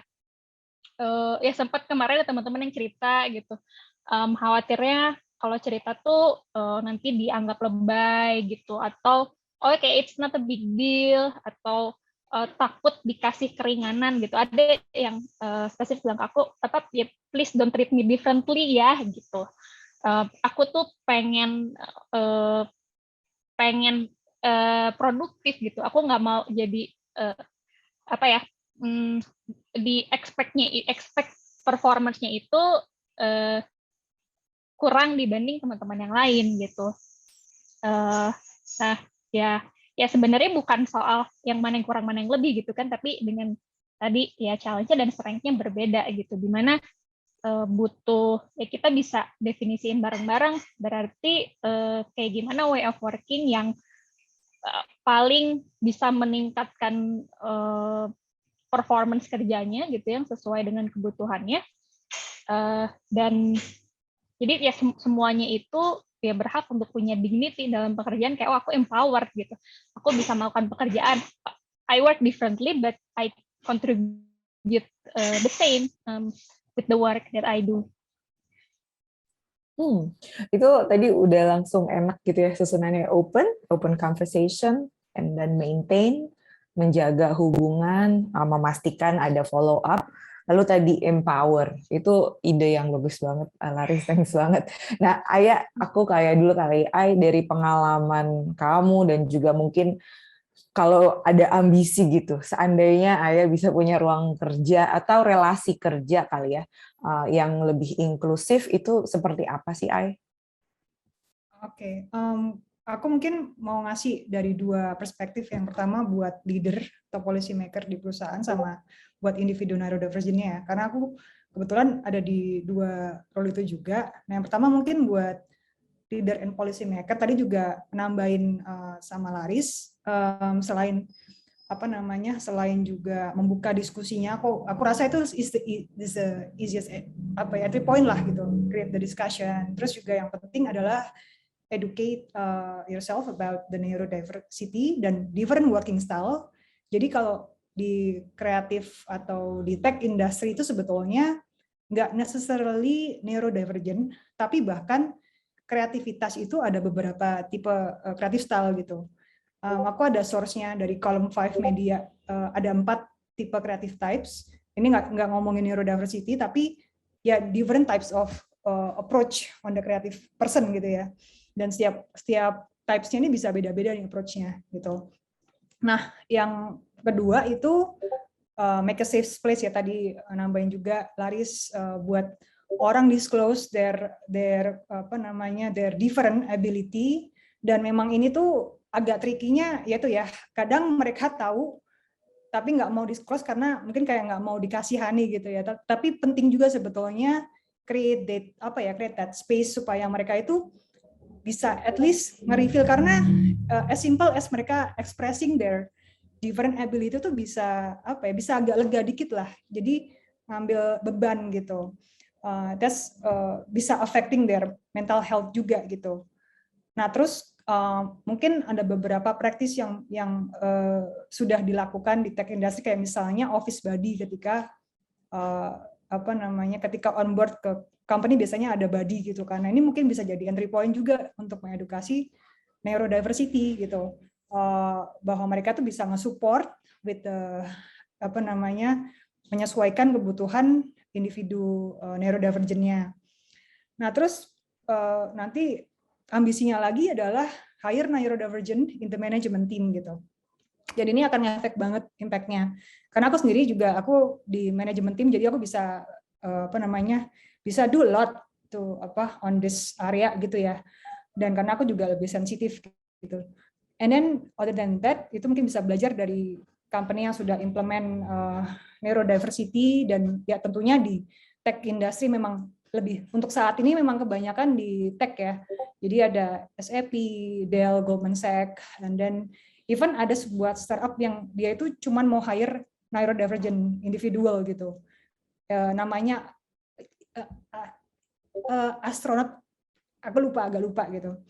Nah, terus buat individu neurodivergentnya, ini kalau dari pengalamanku navigating my dyslexia for like 4 years gitu, aku baru nemu tadi mungkin ada 3 E.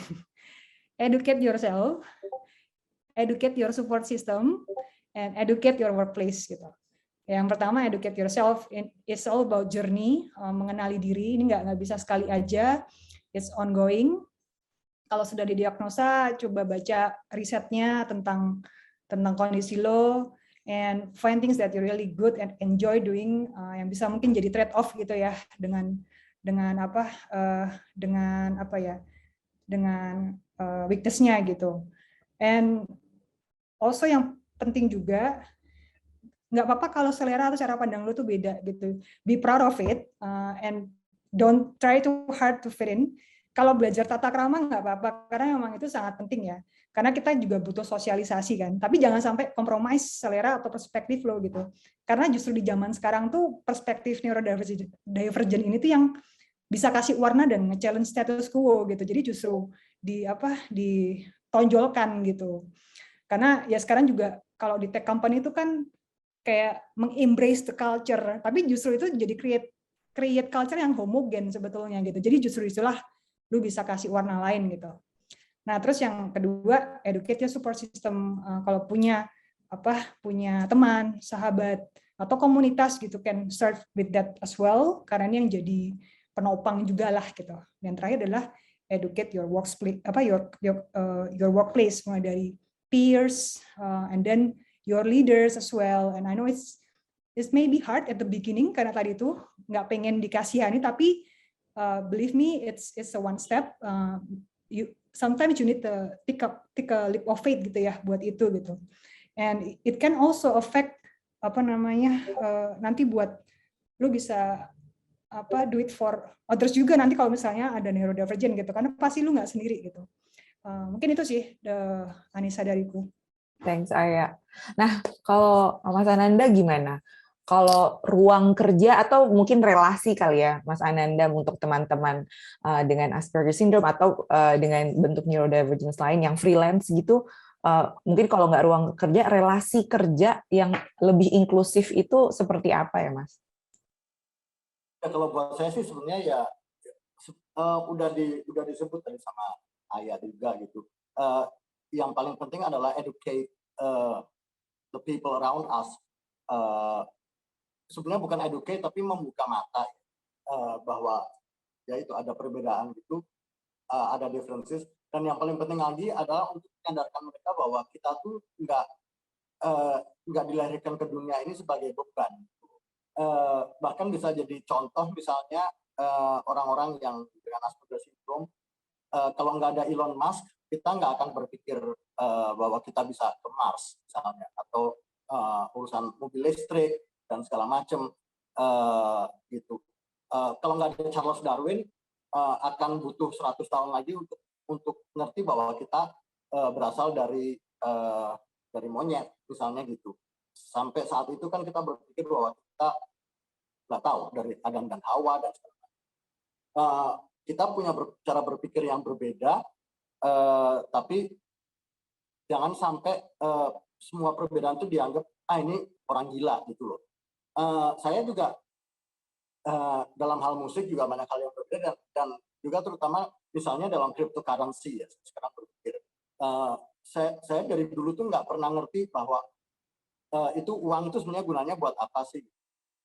Cara kerjanya buat saya itu semua dibuat-buat, bahwa itu berdasarkan emas segala macam. Karena dengan cryptocurrency semua saya justru jadi jauh lebih jelas, tapi justru banyak dari masyarakat yang nggak ngerti soal cryptocurrency. Padahal cryptocurrency itu buat saya justru yang paling transparan dan paling simple ya, gitu. Dan cryptocurrency itu kalau nggak ditemukan oleh orang-orang dengan Asperger syndrome juga nggak akan ada. Mungkin baru 100 tahun lagi baru ada gitu ya. Dan itu seperti kita tahu, itu solve the problem untuk banyak hal dalam dunia financial dan dalam dunia ekonomi. Sama seperti Elon Musk yang berpikir bahwa kita harus jadi manusia multi planetary. Kalau enggak, kalau sampai ada asteroid yang nabrak bumi gitu, atau misalnya sekarang aja perang dunia ketiga mungkin mau mulai gitu, kalau udah mulai kita saling bunuh-bunuhan, kita nggak punya tempat cadangan ya buat hidup.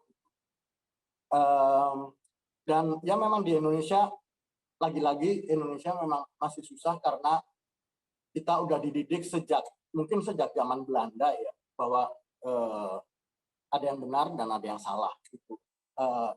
Itu satu mindset yang benar-benar harus dirubah berdasarkan sejarah, karena sejarahnya emang gitu, apalagi kita melewati 32 tahun diktator ya, di mana yang benar adalah saya.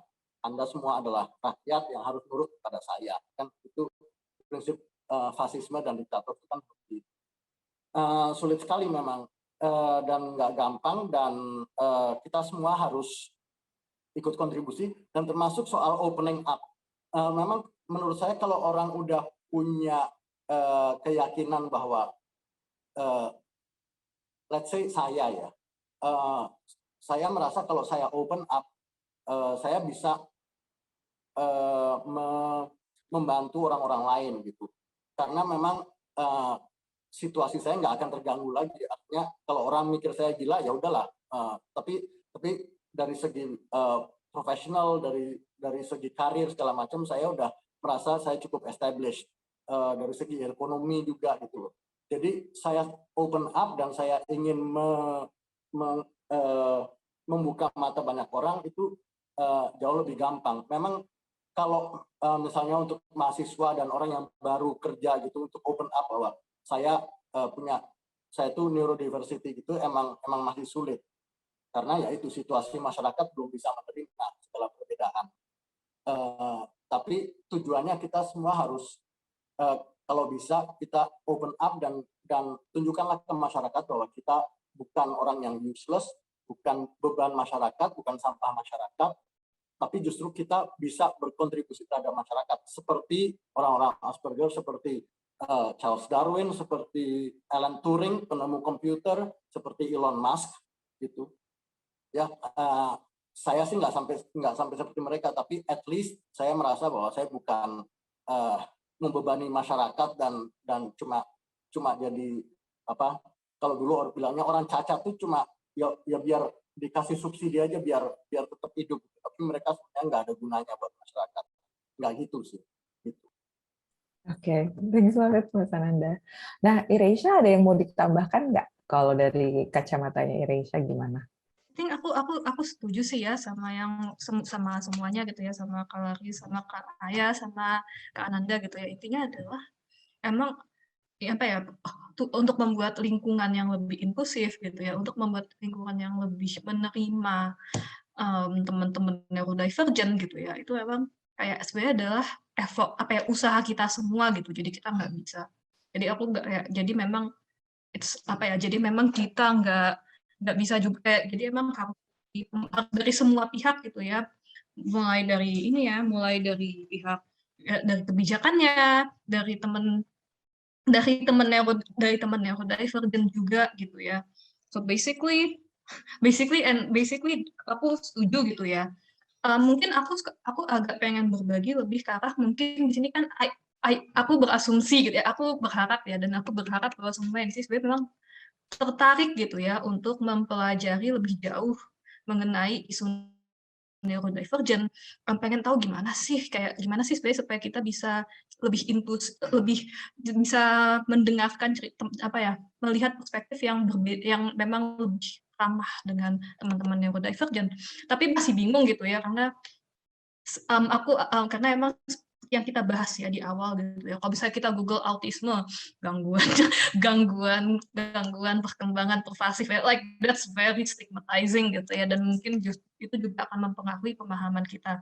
So basically menurut aku salah satu yang bisa kita lakukan adalah internet, basically sumber-sumber mungkin kalau dalam bahasa Inggris sudah mulai banyak ya yang membahas soal neurodivergent gitu. Jadi kayak coba cari teman-teman neurodivergent yang mungkin speak up gitu ya di dalam ranah internet, itu sudah mulai banyak gitu ya. Kalau di internet, kalau misalnya di ini ya konsep autisme gitu, sudah ada hashtagnya actually autistic, ADHD aku juga udah ada actually ADHD, and like lumayan banyak gitu. Kalau saya mau cari-cari kayak neurodiversity sudah mulai ada studinya gitu ya. Jadi kayak carilah sebisa mungkin cari yang memang datang dari teman-teman neurodivergent, atau mungkin kita nyari jurnal penelitian gitu ya. At least try to find yang memang terlihat memang mungkin teman-teman dari teman-teman neurodivergent memang kayak mungkin penelitinya mungkin yang neurotipikal gitu ya. Tapi mungkin paling nggak cari ya memang perspektifnya neurodivergent, kayak mungkin kita bisa lihatnya adalah apakah mungkin penelitiannya dia melibatkan teman-teman neurodivergent, apakah penelitiannya partisipatoris, intinya kayak teman-teman yang partisipannya itu boleh untuk terbuka untuk kayak misalnya membentuk penelitian, untuk membentuk dan untuk kayak memberikan masukan gitu pada penelitiannya soal penelitiannya gitu ya. Atau ya kalau lebih bagus lagi sih cari ya yang penelitinya memang neurodivergent juga sudah ada sih. So like that's the kind of thing gitu ya, menurut aku penting bagi kita semua. Nggak cuman teman-teman neurotipikal ya, teman-teman neurodivergent kayak aku pun juga masih harus belajar gitu ya, karena sangat banyak variasinya sebenarnya. Terus yang kedua gitu ya, menurut aku adalah yang paling penting juga carilah teman sebenarnya neurodivergent itu sangat bervariasi gitu ya. So basically mungkin kalau yang di sini gitu ya, yang aku kayak mungkin yang di sini yang terlibat di sini kayak aku, Kak Ananda atau Kak Aya gitu kan, we're looking okay gitu ya.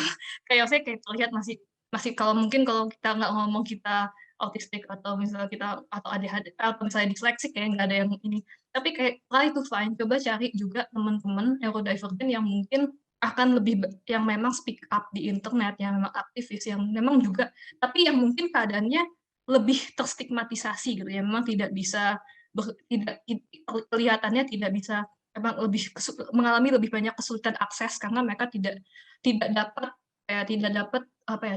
untuk kayak kalimatnya kalau kasarnya tidak dapat kelihatan pura-pura normal gitu ya. Terus there's a lot gitu, banyak yang seperti itu. Misalnya kayak kalau teman-teman autistik kan, saya yang autistik non lisan gitu ya, itu kan biasanya sangat terstigmatisasi, kayak dianggap karena dia nggak bisa ngomong berarti dia nggak pintar, berarti dia tidak bisa mengekspresikan pikirannya gitu kan, berarti dia nggak, kayak hopeless case itu kan sebenarnya. Tapi kalau kita nanti cari-cari gitu ya, cari-cari di internet, itu sebenarnya banyak kok teman-teman autistik non lisan yang sebenarnya mengadvokasikan dirinya, dan juga mungkin jadi kayak cari variasinya, dan mungkin kayak variasinya mungkin tadi kayak aku kayak contohnya autistik non lisan, atau mungkin yang identitas tuh sebenarnya banyak ya, berlapis-lapis ya. Coba cari juga yang temen mungkin yang lapisan identitasnya kayak silangannya tuh kayak mereka disprivilege gitu ya, mereka disprivilege in so many, di berbagai bentuk gitu ya. Misalnya mungkin kita misalnya temen autistik yang juga mungkin punya kayak kondisi lain gitu ya, kayak misalnya ADHD, itu kan juga ada kayak semacam persilangannya ya. Like just coba cari beragam sumber perspektif gitu ya, belajar dari berbagai sumber perspektif. Karena sebenarnya kondisi neurodiversity itu sangat variatif gitu ya. kondisi neurodivergent gitu.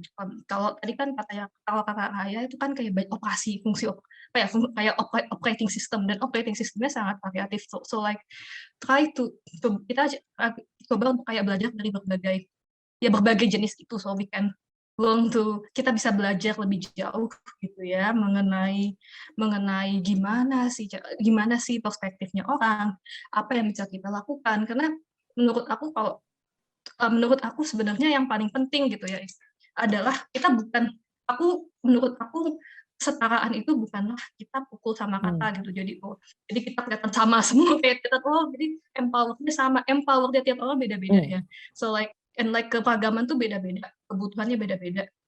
Mungkin, dan itu yang menurut aku harus kita nggak usah membuat semua orang setara dalam arti yang sama, tapi lebih ke arah merangkul keragaman itu. So that's penting banget tadi poin terakhir Ireisha. There's always diversity within diversity. Jadi harus banyak pikiran yang mendalam dan juga kompleks gitu.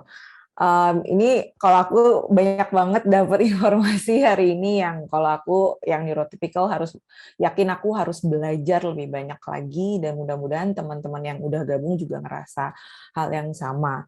Nah, kita beruntung dapat waktu sekitar 20 menit untuk tanya jawab dengan para panelis, dan kita sudah dapat pertanyaan yang di-upvote oleh banyak teman-teman yang udah ke link Mentimeter tadi yang sudah dibagikan. Ini pertanyaan pertama yang mungkin bisa dijawab dulu oleh Ireisha kali ya, dan teman-teman panelis lain kalau mau menambahkan juga boleh. Pertanyaannya really quickly, ini dan ini apakah beda? Can you clarify? Apa perbedaan neurodiversity dengan cognitive disabilities? Mungkin Ireisha dulu yang bisa menjawab, menjelaskan mungkin. Asumsinya cognitive disability ini bukan sih ini ya, disabilitas intelektual bukan. Because sebenarnya sih ya, basically neurodiversity sebenarnya adalah gerakan neurodiversity sebenarnya gerakannya masih baru, jadi kayak baru literally kayak 1990-an, jadi kayak sebenarnya masih banyak definisi neurodiversity sebenarnya masih berkembang gitu ya.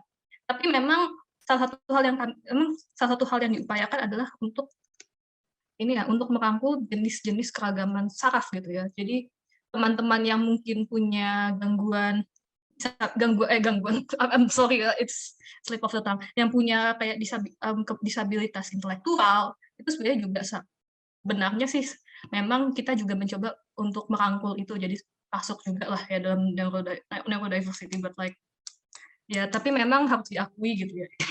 Tapi memang harus diakui gitu. Diskusi soal disabilitas intelektual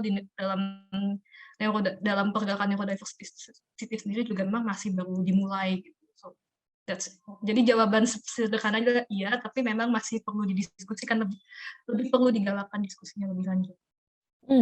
Teman-teman panelis lain apa ada yang mau menambahkan penjelasannya? Ayah mungkin apa ada tanggapan? Aku agak kurang tahu sih, jadi nggak bisa menambahkan. Oke, Mas Ananda apa yang ada mau nambahin penjelasan? Enggak sih, saya juga sebenarnya kan saya bukan expert ya, saya nggak pernah mengaku expert dalam hal ini, jadi sebaiknya sih saya nggak soal ini. Cognitive disability segala macam. Iya.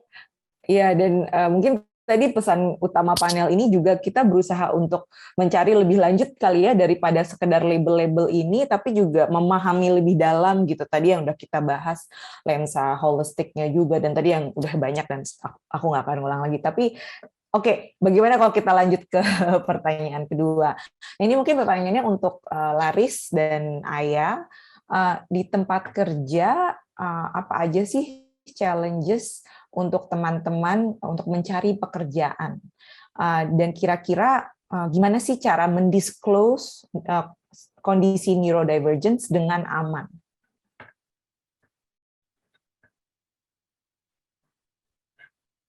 Boleh Aya dulu yang menjawab atau Laris? Silahkan. Oke, aku. Kayaknya Aya lebih ada pengalaman langsung ya. Coba Ai, cerita. Oke, kalau challenge-nya jelas ini pasti apa namanya banyaklah challenge-nya gitu ya, terutama kalau lagi cari kerjaan. Terutama itu kalau udah di tahap interview sih, aku paling challenging di situ gitu, karena mungkin terkait sama my communication style gitu ya.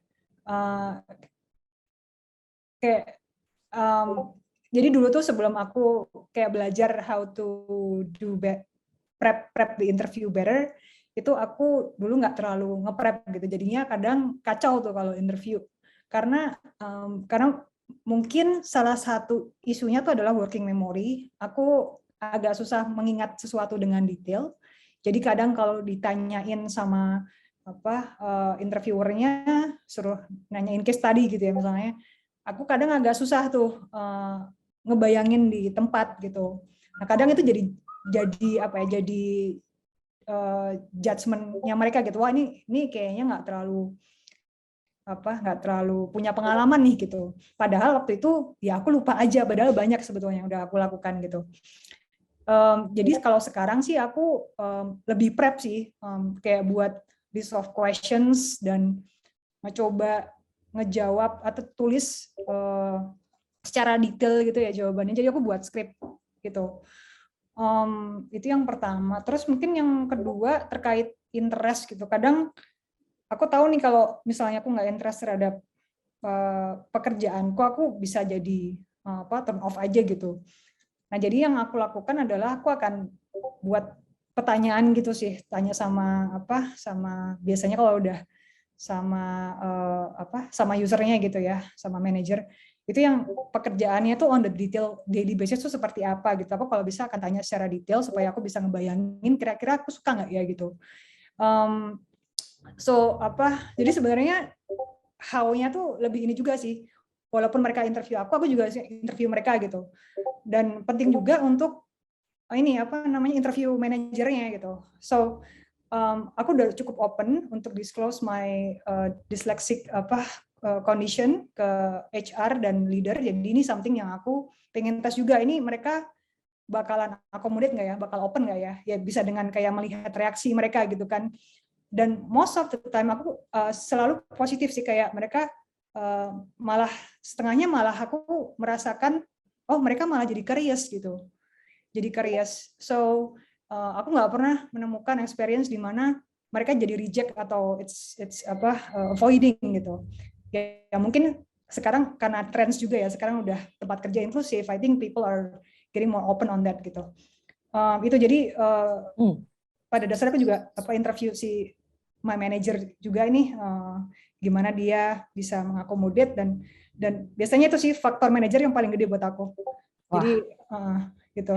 Kalau misalnya ini oke baru oke kayak ini kayaknya bisa nih gue di sini gitu.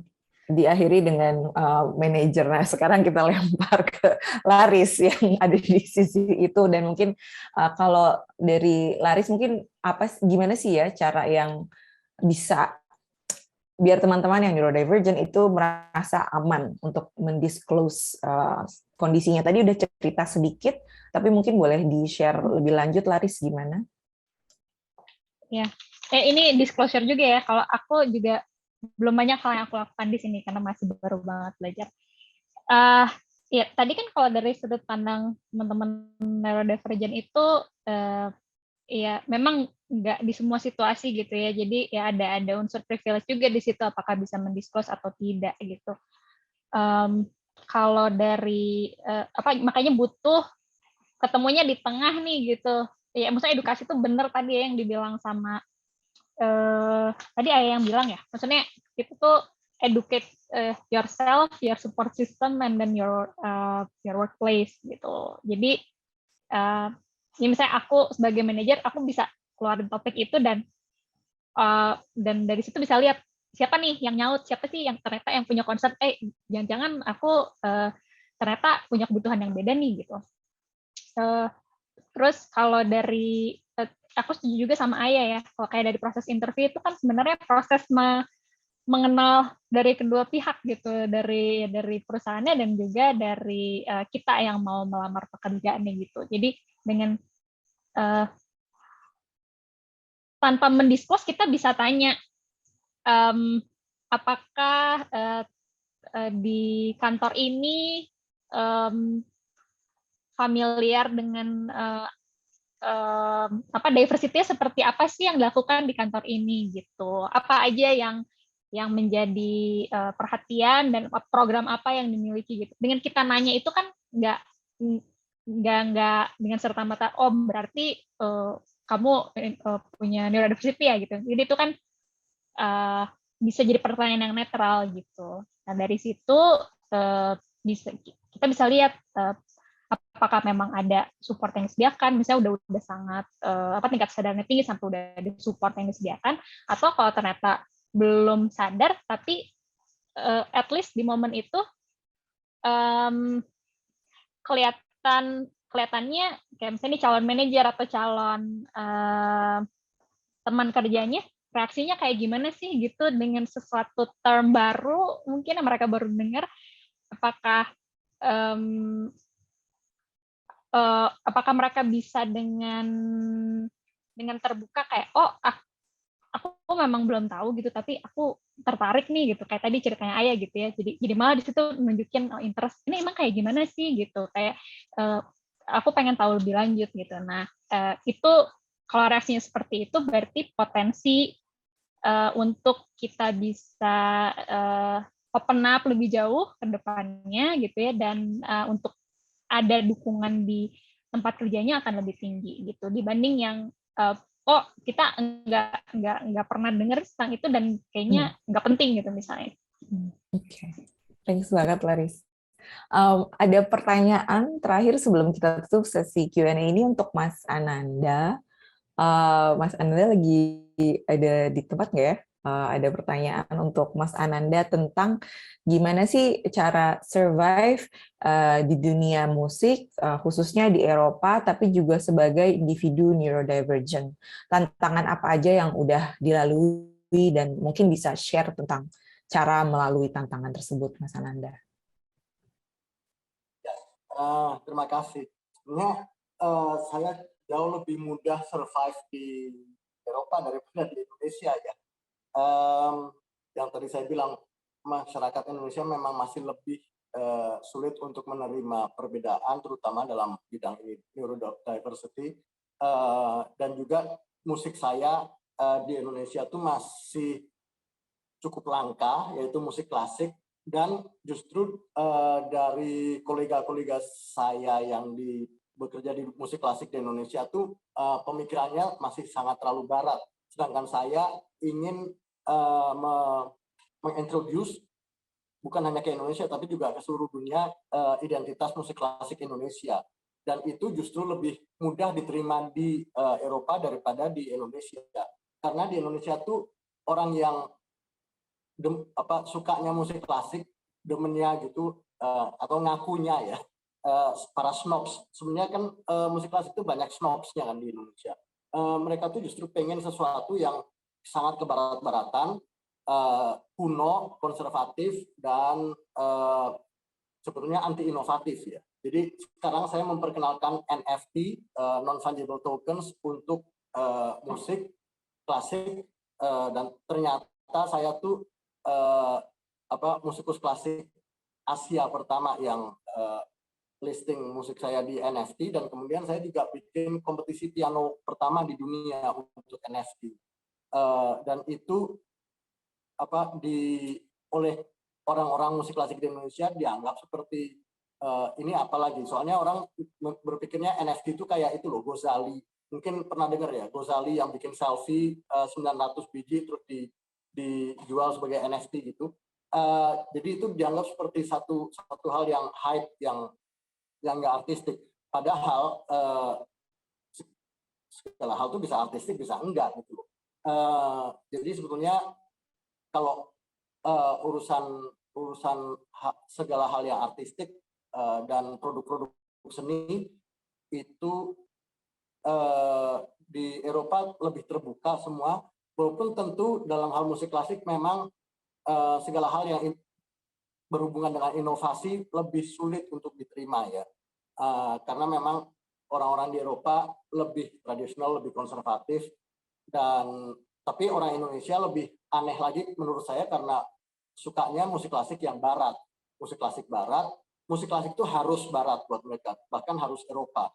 Sedangkan musik klasik itu udah ada, Jepang udah punya identitas musik klasik Jepang, bahkan beberapa negara di Afrika yang mengambil kekayaan dari musik-musik etnis mereka, musik dari Arab, terus ya Jepang juga, musik-musik Jepang itu kan punya ciri khas tersendiri ya, struktur melodinya berbeda, harmoni, bahkan ada ritme-ritme yang justru memperkaya dunia musik klasik di seluruh dunia gitu.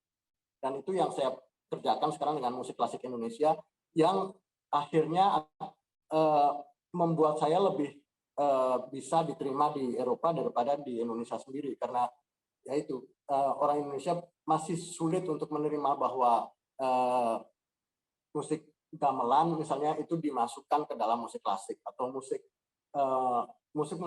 daerah lah seperti ampar-ampar pisang atau bolelebo dan segala macam itu bisa menjadi material untuk jadi musik klasik Indonesia yang kemudian sebenarnya dikemas dengan nilai artistik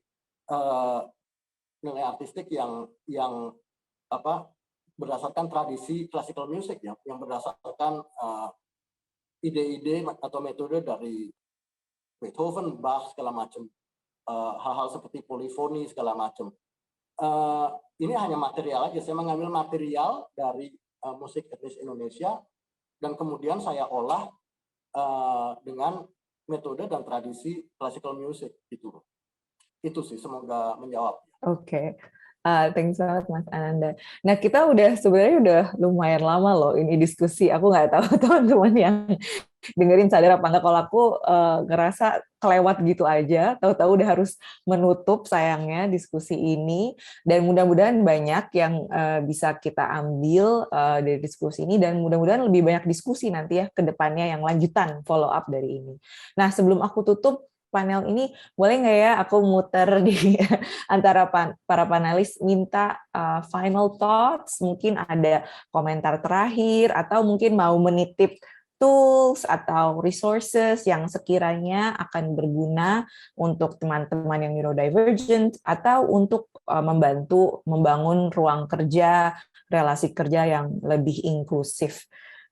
Ada final thoughts yang mau dibagikah? Mungkin aku mulai dari Ireisha dulu, lalu aku ke Mas Ananda, lalu aku ke Laris, baru ke Aya. Silahkan Ireisha. So final thoughts, pertama-tama aku ingin mengatakan makasih gitu ya pada semuanya yang sudah ikut gitu. Ini lama banget loh, 1,5 jam gitu. I mean, even if time flies gitu, it's still like a time commitment gitu ya. And aku sendiri berharap ini akan jadi, ini memulai diskusi, ini cuma pemantik diskusi gitu ya. Semoga kita bisa melibatkan lebih banyak lagi teman-teman neurodivergent. Nggak cuma aku, nggak cuma ke Ananda, nggak cuma ke Aya gitu, tapi juga kayak banyak gitu ya teman-teman lain yang mungkin dengan kondisi yang mungkin dengan kondisi yang berbeda gitu, dan yang mungkin nggak terlalu diketahuin gitu. Dan aku juga berharap kayak lebih banyak lagi kayak teman-teman yang mungkin nggak not necessarily look successful in the eyes of society gitu ya, tapi kayak teman-teman yang mungkin tidak terlihat tidak kelihatan kayak sukses di mata publik, saya juga punya kontribusi kayak I hope we can represent more of this kind of people gitu ya. It's a journey gitu ya, ini perjalanan, so I really, jadi kayak ini teman kita ini sebenarnya kayak akan selalu terus-menerus harus dilakukan gitu ya.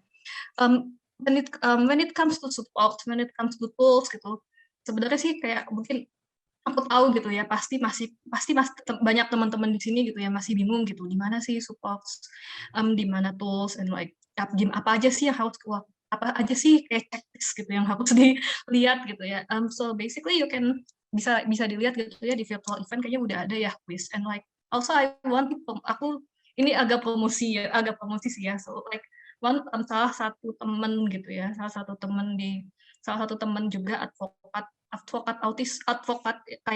neurodiversity, dia juga individu autistik, dan concern dia lebih kayak concern dia termasuk dalam bidang dalam akomodasi gitu ya. Jadi kayak dia tahu kayak ways to support gitu. Dia sekarang lagi kayak membuka kayak jasa untuk sertifikasi sensorik.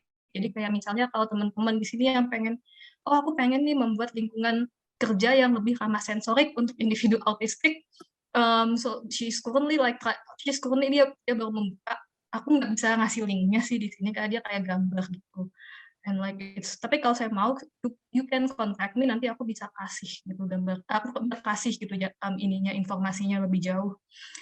So that's probably it gitu. Dan mungkin kalau when it comes to other resources ya bisa, I hope kita itu nanti bisa mungkin berkembang lebih jauh lagi aja sih. Thank you. Thanks Ireisha. Mas Ananda gimana? Ada final thoughts? Ya, seperti tadi Ireisha bilang, juga ada beberapa private message ke saya. Jadi nanti bisa silakan hubungin saya lewat Twitter dan Instagram lewat @ananda_sukarlan kalau butuh itu dengan saya, karena saya sangat open kok dalam hal ini. Terus ya kalau pesan ya saya rasa sih kita jangan takut untuk menjadi beda dengan yang lain. Dare to be different lah.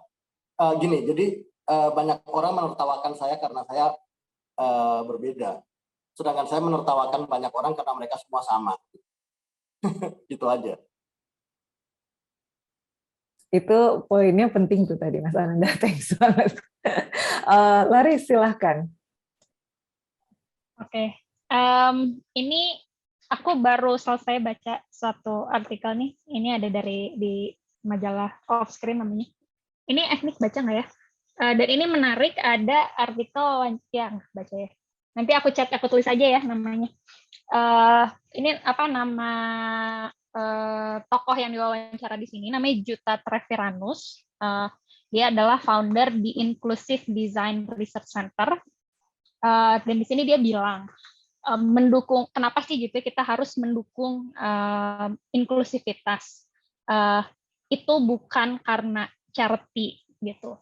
Karena kalau di charity kan timpang ya, seolah-olah ada pihak yang lebih di atas, ada yang lebih di bawah gitu. Tapi inklusif itu adalah dia menyebutnya enlighten self-interest untuk kepentingan kita juga gitu. Karena semua orang pasti dalam hidupnya at some point akan mengalami situasi di mana kita vulnerable, kita fragile, di mana kebutuhan kita itu tidak terpenuhi oleh sistem yang ada gitu ya. Karena kita berbeda gitu. Berbeda di sini ya. Hari ini kita bicara tentang neurodiversity gitu. Berbeda bisa dengan kacamata yang lain lagi, bisa berbeda gender, bisa berbeda secara fisik, secara kepercayaan dan lain-lain gitu. Jadi ketika kita punya niat baik nih untuk ikut menciptakan lingkungan yang ramah terhadap perbedaan, besar kemungkinannya ketika nantinya muncul suatu isunya tuh dengan perbedaan yang kita miliki, itu akan diakomodasi lebih baik juga gitu dengan lingkungan. Jadi kayak ya pay it forward gitu ya. Jadi ya ini pesan yang pas aku baca ini kok pas banget ya sama lagi ngebahas ini. Walaupun dia ngebahasnya lebih luas tentang diversity. Jadi embracing perbedaan gitu, dan bukan ada yang lebih baik gitu, ada yang kurang. Kita semua tuh ada baik dan kurangnya juga kok gitu, semuanya ada perannya masing-masing di dalam lingkungan, dan ya kita fokus ke situ. Wah, mantap Laris. Baik, penutupnya Ayah silahkan. Oke, kalau dari aku ya I will be happy to discuss more. Kalau misalnya dari teman-teman mungkin ada yang mau discuss gitu ya. Mungkin kalau ada spesifik tentang disleksia bisa kontak di IG aku di Dian Soraya R. Terus selanjutnya mungkin buat aku yang paling penting juga adalah selain starting the discussion, penting juga kita bisa prioritize our mental health gitu. Ini nggak cuman neurodivergent individunya, tapi juga the people yang nge-support gitu. Karena ini takes courage, takes passion, and is tadi kata Ireisha ini lifetime journey gitu ya. Jadi we have to embrace the discomfort as well. Itu satu paket.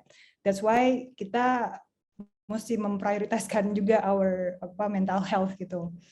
Dan yang aku juga percaya, basically when you design workplace yang inklusif buat neurodivergence, and basically you design for all minds gitu. Ini something yang gue juga selalu percaya sih, and it's just a starting point lah gitu. So in the end of the day kita bisa buat workplace yang inklusif buat all minds, nggak cuma neurodivergent gitu. Gitu sih. Wah, thanks Aya. Sekali lagi terima kasih banyak Mas Ananda, Irisha, Laris, Aya. Mungkin teman-teman yang ada di sini boleh klik reaction, terus tepuk tangan kali ya untuk berterima kasih sekali lagi buat para panelis yang buat aku sebagai neurotypical merasa enlightened dan sadar banget harus belajar lebih lanjut. Mudah-mudahan teman-teman yang ada di sini juga merasakan hal yang sama, dan teman-teman yang neurodivergent mulai merasa mendapat dukungan yang lebih besar, mendapat ruangan yang lebih besar, dan nanti mudah-mudahan kita semua bisa ngebantu ngelakuin perubahan yang lebih besar gitu. Oke, sekian dari aku, Anissa, Editor-in-Chief Anotasi. Terima kasih banyak untuk teman-teman yang gabung di panel ini dan para panelis. Aku kembalikan ke Vicky. Silakan, Vicky. Thank you banget, Anissa, dan speakers kita hari ini. Was really good discussion, kayak banyak hal yang baru aku pelajarin juga tentang perspektif dari seorang Andy, dan juga how we can also include other people to be part of an inclusive workspace. Yang I think one thing that really stood out for me was that kalau misalnya emang kita designing an inclusive workspace for an ND, we are actually catering to all minds. Jadi bukan cuman spesifik ke ND, tapi bisa banget buat semua orang gitu ya. Jadi untuk event selanjutnya, we do have our workshops. Ada beberapa dari kalian yang udah register ke workshops-nya. We're gonna start a bit later kali ya. Jadi jam 4 kita akan mulai. Jadi you can feel free to take a water break atau toilet break kalau diperlukan. Feel free to do so. Tapi just a bit of rundown about the workshop yang kita adain juga ntar. Sebentar ya. So yeah, there are gonna be dua workshops. Satu yang dari PAI. So nanti bakal berjumpa lagi dengan Mbak Irisha. And how you can become an ally in the workplace. So this is a great place where if you feel like you want to take action untuk bagaimana caranya kita lebih lanjut bisa pelajari neurodivergence and how we can work together and become an ally, head on over to the workshop bareng sama PAI. Lalu di workshop yang kedua, which is gonna happen barengan ya, jadi workshop 1 sama 2 akan paralel. Itu ada design jam for neurodiversity dengan project 5, which is me. So you're gonna be you're gonna see me again in that workshop. Kita bakal cari-cari solusi yang kreatif dan menarik untuk para neurodivergent dan bagaimana caranya kita bisa meng-guide mereka ke workplace kita. Nanti bersama saya akan ada beberapa fasilitator lainnya juga. So be sure to check that out. Nah, mungkin sebelum kami usaikan juga Zoom yang ini, kita juga ada feedback form. Jadi untuk para peserta yang mungkin nggak join untuk workshop, bisa banget ngisi feedback form karena kita juga ingin mengimprove event-event kami yang selanjutnya. Jadi silakan ke link. Kalau misalnya emang belum sempat hari ini, kami juga akan mengirim email yang mengutip link feedback form juga. Jadi kami persiapkan untuk itu. Dan kata-kata terakhir untuk mengakhiri panel ini, kami buka bagi kalian yang ingin spread the word. Boleh banget ada website kita, project5.co/neurodiversity atau anotasi.com/neurodiversity that you can share with other people as well, biar mereka juga tahu tentang neurodiversity and how we can work together and collaborate with them and make them included in a lot of our design decisions ya. Dan kalau misalnya kalian ingin lebih lanjut, tahu lebih lanjut lagi tentang neurodiversity and Project 5, be sure to subscribe to our newsletters and join our community. Nanti linknya akan dibantu sama Gaby di chat. So thank you for that, Gab. Yeah, so I guess kita sudahkan panel hari ini. Nanti untuk yang bergabung ke workshop, I'll see you there. Tapi kalau misalnya yang bagi kalian yang tidak join workshopnya, I hope you have a great day ahead. Semangat long weekend. Dan sampai jumpa di event berikutnya. Thank you guys. Dadah.